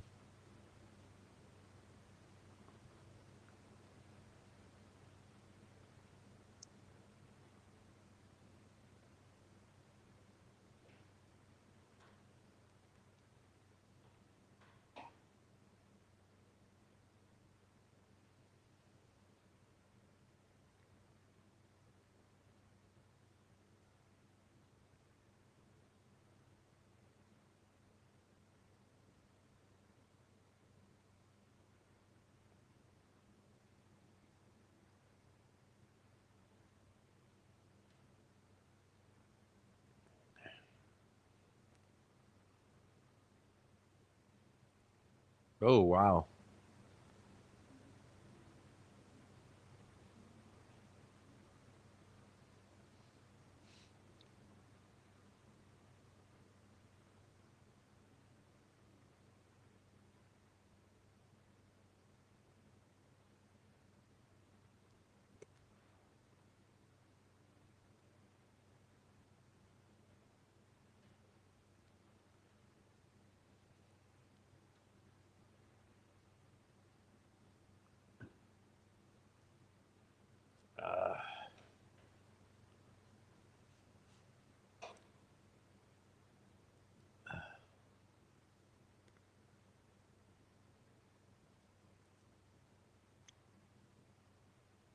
Has no one thanked me yet for muting the ad nauseum press conference talking? Floods happen very quickly. That's what. We saw that in 1987, but was there any call for evacuation earlier when it wasn't too late? Was there any discussion about that among the officials? Sorry, repeat your question. Was there any discussion to evacuate or activate any emergency plans before it was too late, where it would be very dangerous? Well, so again, just like disasters in Texas everywhere, it's very tough to make those calls because what we also don't want to do is cry wolf. We don't want to make sure that we activate it at the right time. It is very difficult, very challenging, especially with this. We're looking at 100 kilometers, right? That's a big straight line distance. That's not even along the river. These areas take a lot of time to get out to. So even when first responders were on the ground at 3:30 in the morning and we had reports, we had first responders that were getting swept away, actually responding to the first areas of rainfall. That's how quick it happened. First responders who have experience, who are Swiftwater qualified, were driving to as soon as the rain started falling, were driving to these areas, and one of them got swept off the road. One last question, everybody, one last question. Between 1 and 4 a.m. from local law enforcement to the camp, saying, I know you can't get buses in an hour, but was there anyone telling the camp between 1 and 4 a.m. you need to get the girls to higher ground? At the very least, you think they have to walk up there in the rain, as many of them actually ended up doing. Was there any communication from local law enforcement to anyone at that camp between 1 and 4 a.m.? That I don't know off the top of my head. What I do know, though, is there's 55,000 people in Kerr County. Kerr County is a massive, massive area. From here to those camps is 45 minutes on a good day. And so, obviously one of the big challenges that we have, even when you have cell service, a lot of those areas don't even have cell service. Radio communications towers, radio towers within the hill country becomes very challenging.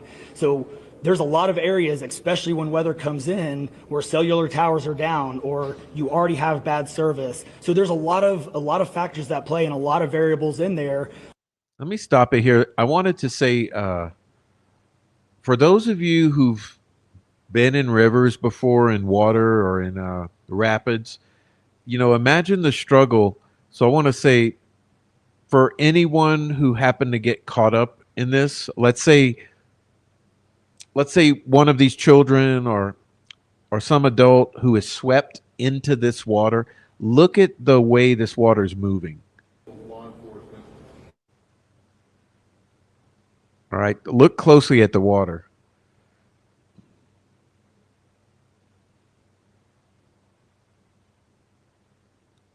It's powerful water.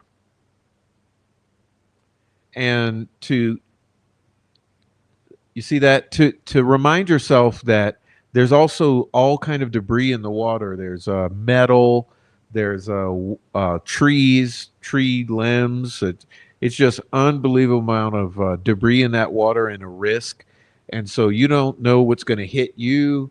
You don't know if that violent water is gonna the current is gonna drown you under, or it's just unbelievable. Look at the power of that water.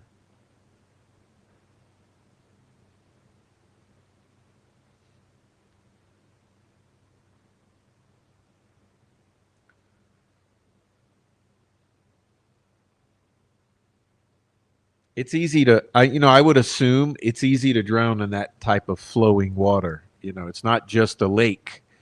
It's not just still water.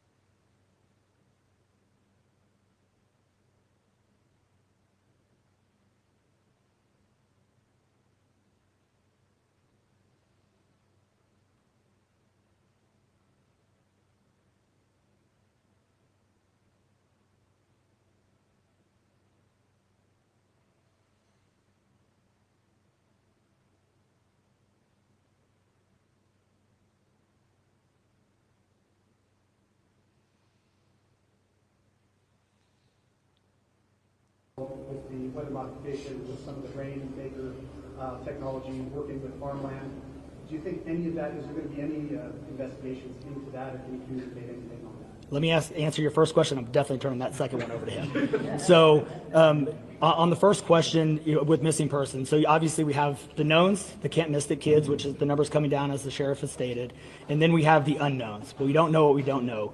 We actually have a 5 hotline line. It fluctuates between 3 and 5, but we're working on it. We get calls 24 hours, 7 days a week. We haven't hit the weeks yet, but we're still taking in calls. We are collecting all that information. So we don't have a solid number that we're willing to talk about right now. We do know that it is a lot, because we also are getting a lot of fake calls. You're looking. This is a worldwide discussion, and we're dealing with scammers. Wow, Victims' look at families that. are- Look at that. are Wait, being wait. Look at that right there. Let me back that up a sec. Let's see. Watch this. Wow, look at that water. You're not surviving that. You're not surviving that.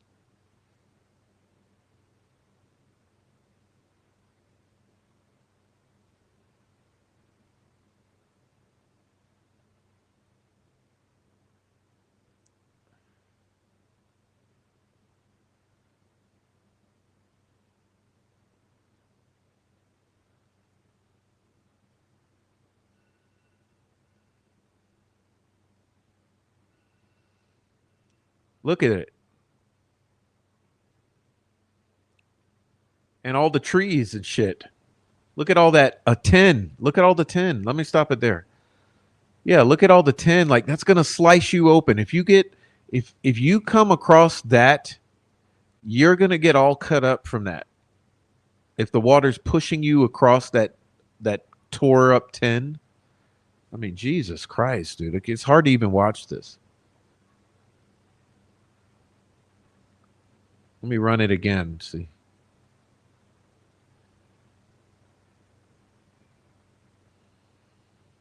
It's a miracle that anyone survived. You're right. Imagine being swept up in that river there at that level of intensity and surviving.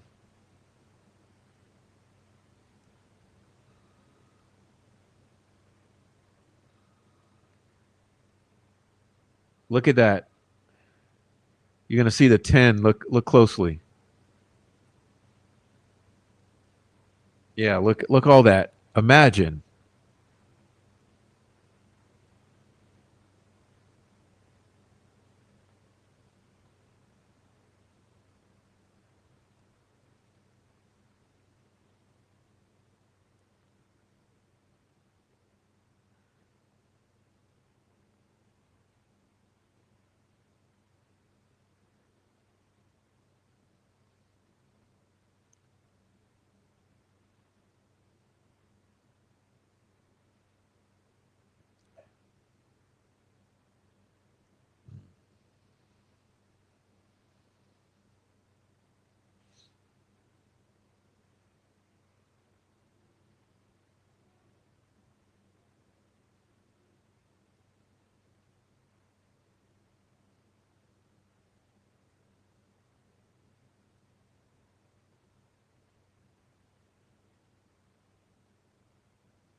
I mean, you can literally see that the water level was halfway up those trees.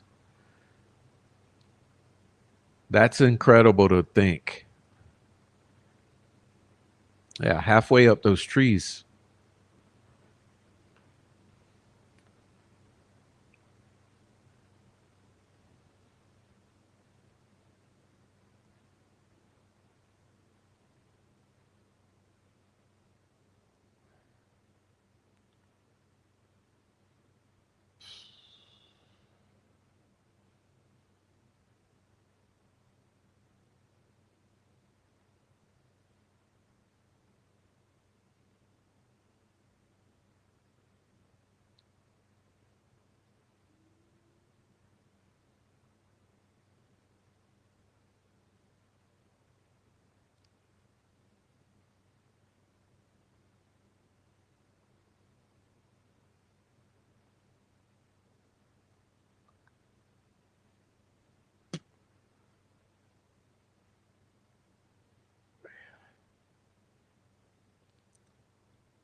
I mean, even that, like the one girl who floated down 20 miles.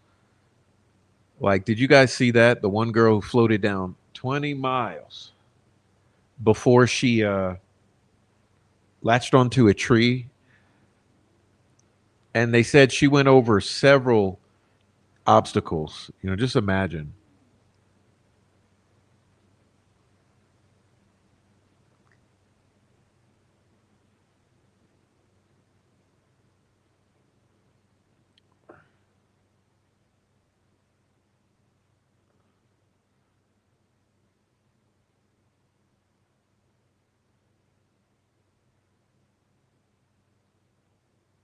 Yeah, imagine that too. Imagine she was in the middle of the night, swept 20 miles down the river in this sort of water that we've been seeing. Oh, just a miracle.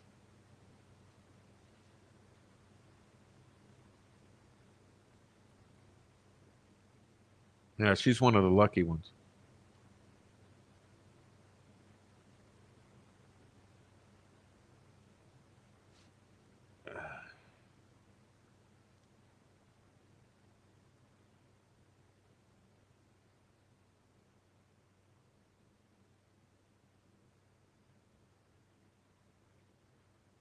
How do you even make it 20 miles in that water?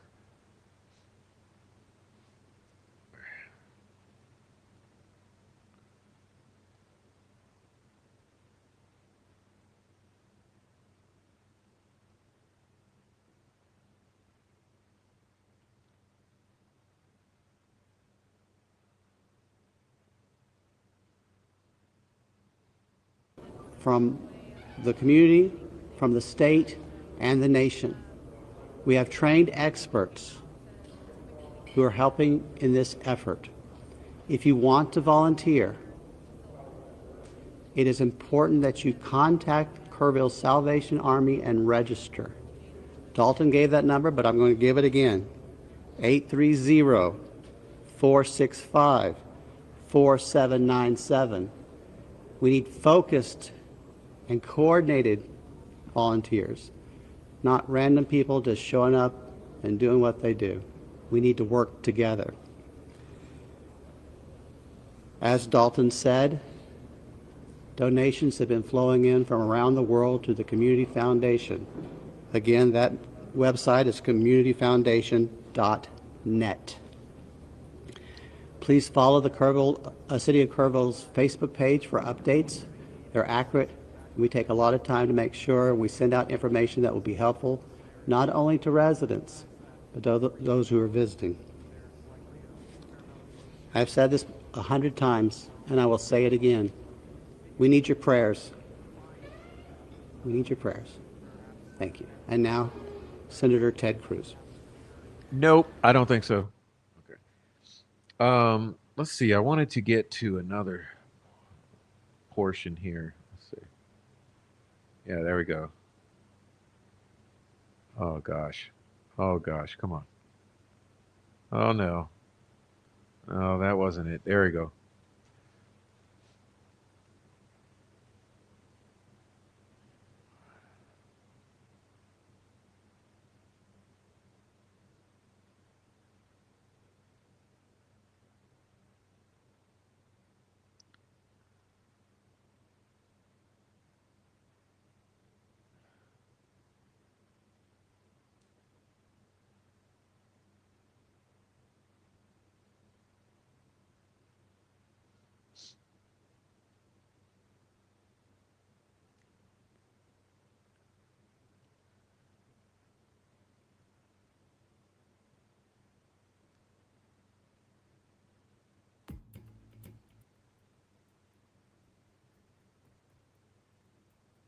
Oh wow, look at that.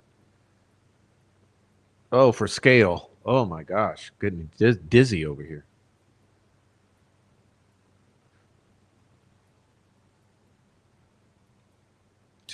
This this cameraman is too aggressive with the zoom. Like relax with the zoom, buddy.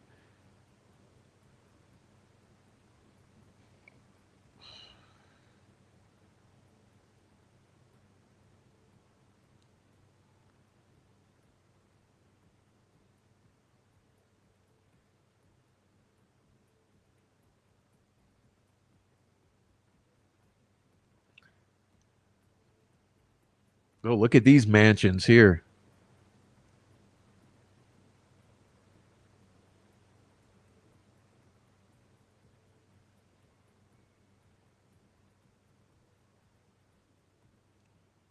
Look at these mansions. Jesus.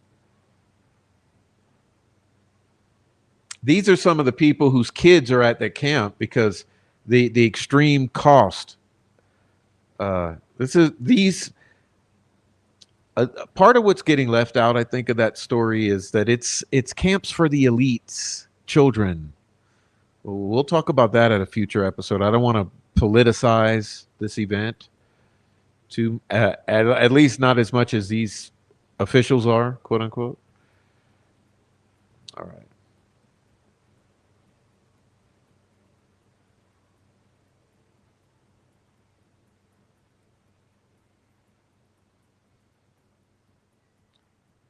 All right.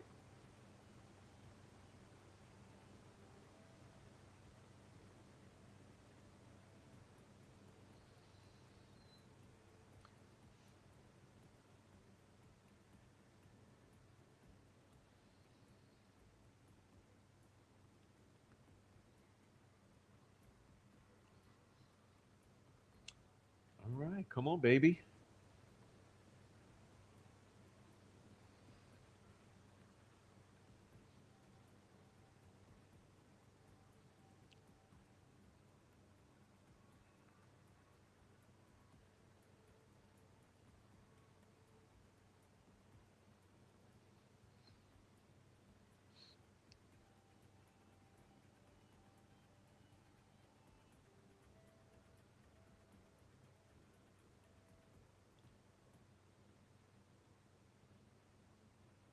Are ongoing throughout Kerr County. We're using assets from local, state, and national first responders.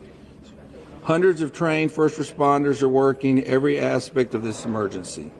As of 8:30 this morning, we recovered 75 deceased bodies here in Kerr County, including 48 adults and 27 children. Well, that's worth a re-listen here.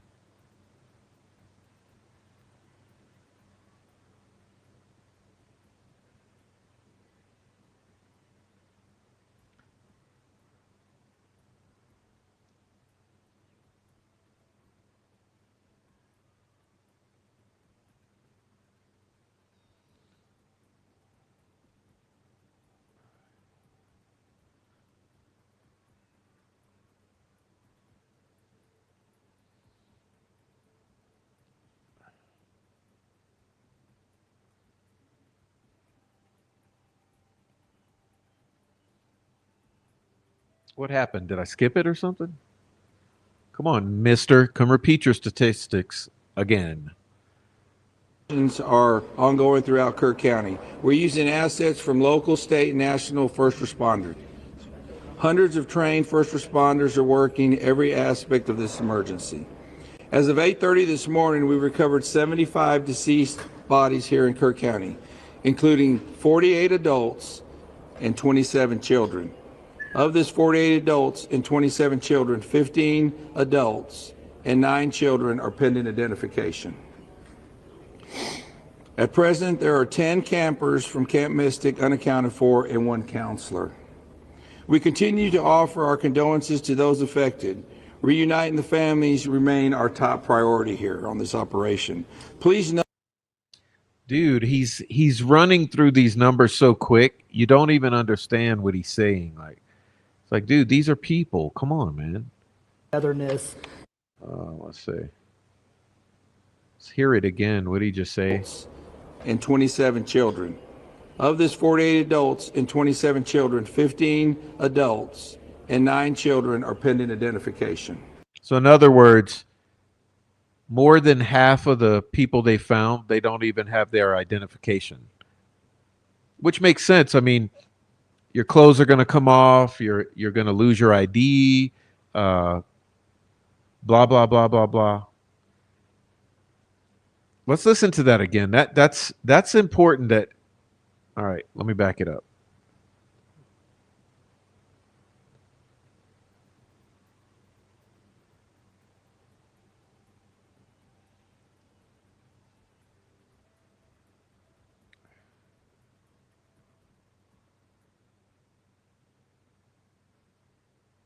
Are ongoing throughout Kerr County. We're using assets from local, state, and national first responders. Blah blah blah. Hundreds of trained first responders are working every aspect of this emergency. As of 8:30 this morning, we recovered 75 deceased bodies here in Kerr County, including 48 adults and 27 children. 27 children. Of this 48 adults and 27 children, 15 adults 15 and 9 adults. children are pending identification. And 9 children are pending ID. Yeah.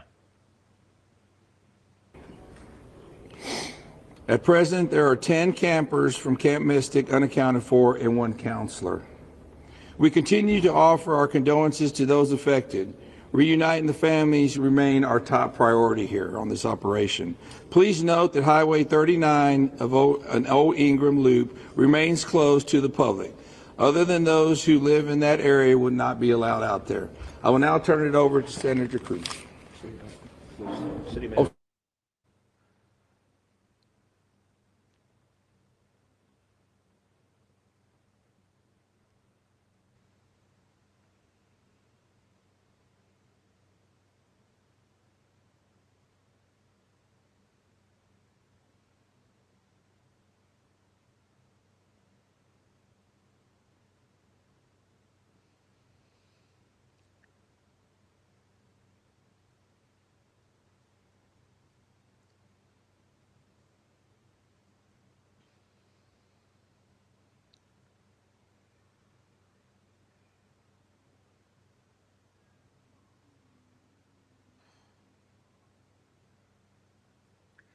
Yes, Gretchen. It's this morning's numbers, and numbers have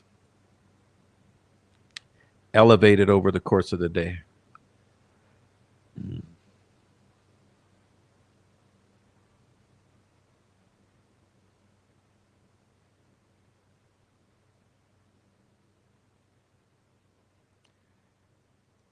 All right.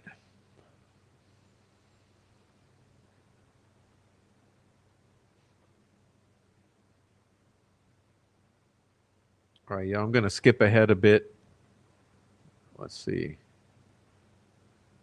No, that wasn't it. That's not it. That's not it.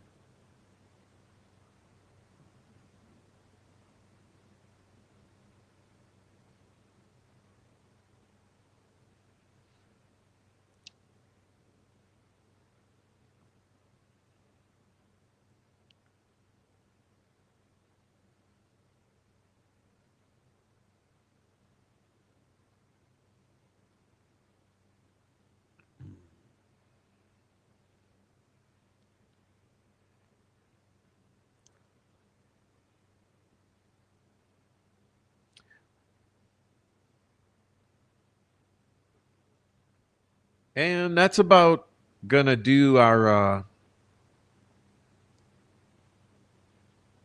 show for this evening. I just wanted to come on quickly and look at some of this. It's honestly this week, what I've been primarily concerned about is this event here. Uh,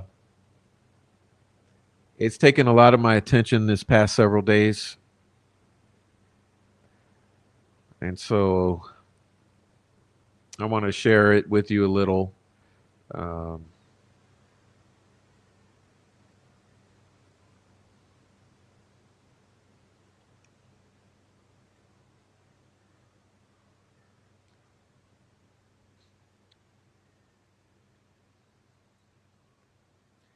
I think it's important to remind everyone how quickly it all happened. You know, it happened so quickly. Uh, there's a graph I meant to grab to share, and I forgot to do it, but I'm not going to worry about it now. But when you see how quickly this all escalated, literally within 30 to 45 minutes,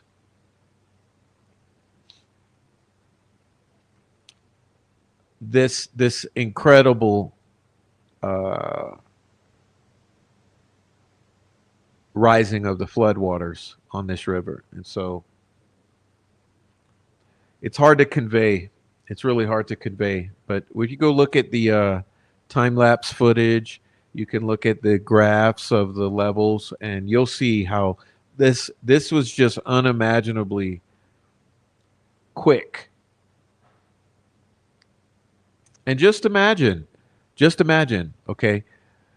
I guess what I'd say is, first of all, put yourself in the children's position, okay? Because the children, they're not responsible for caring for themselves, right? So without even pointing the finger or casting any blame, just put yourself in the shoes of the children, that you're in an unfamiliar place on a holiday with excitement for summer camp with all your friends on an adventure, and you go to sleep. It's storming. It continues storming, loudly storming, violently storming throughout the night. The next thing you know, your door breaks open and the floodwaters are coming in. Okay, the floodwaters are just coming in. Everybody's yelling and screaming and tripping out because you just woke in from dead sleep to, oh my God, there's water in here and it's halfway up my body and I'm a kid. And the next thing you know, you may or may not have some adult saying, okay, we got a da-da-da. But maybe there's 15 of you, 20 of you, and the adult is like a 19-year-old. And so imagine how terrifying for the kids. And that's, you know, it's not trying to upset anyone, but try to have empathy in our understanding of what this was and how major it was. And we're talking about dozens and dozens and dozens of children dead.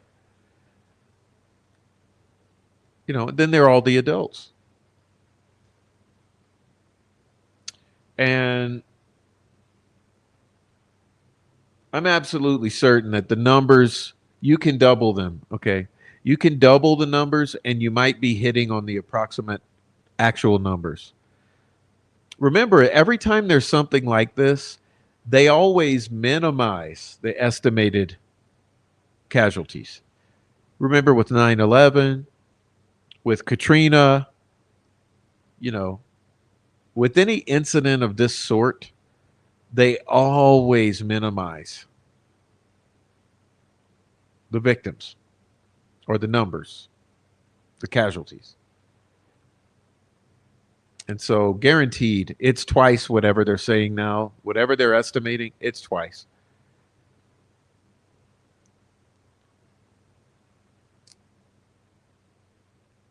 Anyway, y'all, God bless everyone who was here, especially those who sent support. It's important to remind you, I do need your support. I have the super chat goal here is $15.99 super chats in 3 hours. And so please please support the channel. We have the Cash App, we have the Buy Me a Coffee, we have the what do you call it? Substack, where I post articles with receipts. And we also have, like here, the super chat, the super thanks, Cash App, and all that. And thank you to everyone who sent it. Jake Brooks. I want to thank Rebecca Ann. I want to thank Dennis McKean. Again, Jake Brooks, a double thanks. And everyone who supported.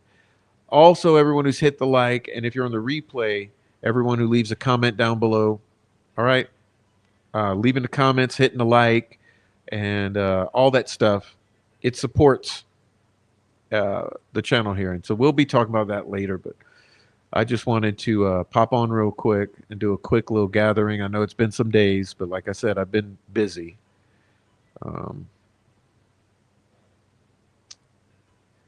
So yeah. Thanks, Lisa. All right. All right. All right. So thank you to Rhonda Holton, Heavy Metal Rehab, Amy, Heather Brown, Mino, Muty, Shibby, Noe, Mino. Did I say Amy yet? Lisa, Pie Crust, Gretchen, Charles, Nicole, Samantha Springman, Dieter. Who else is here? Court of Public Opinion, Rebecca Ann. And hey, everyone else, so what? I mean, say what? Say what? And anyone else here, Granny D, everyone who's here, thank you for being here. Okay, Miss K, Commentator Root.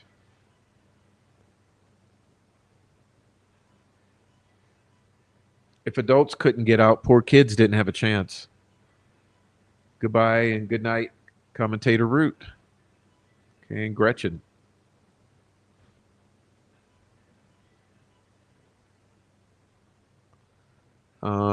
Heather Brown says good night. Okay. Yeah, y'all. So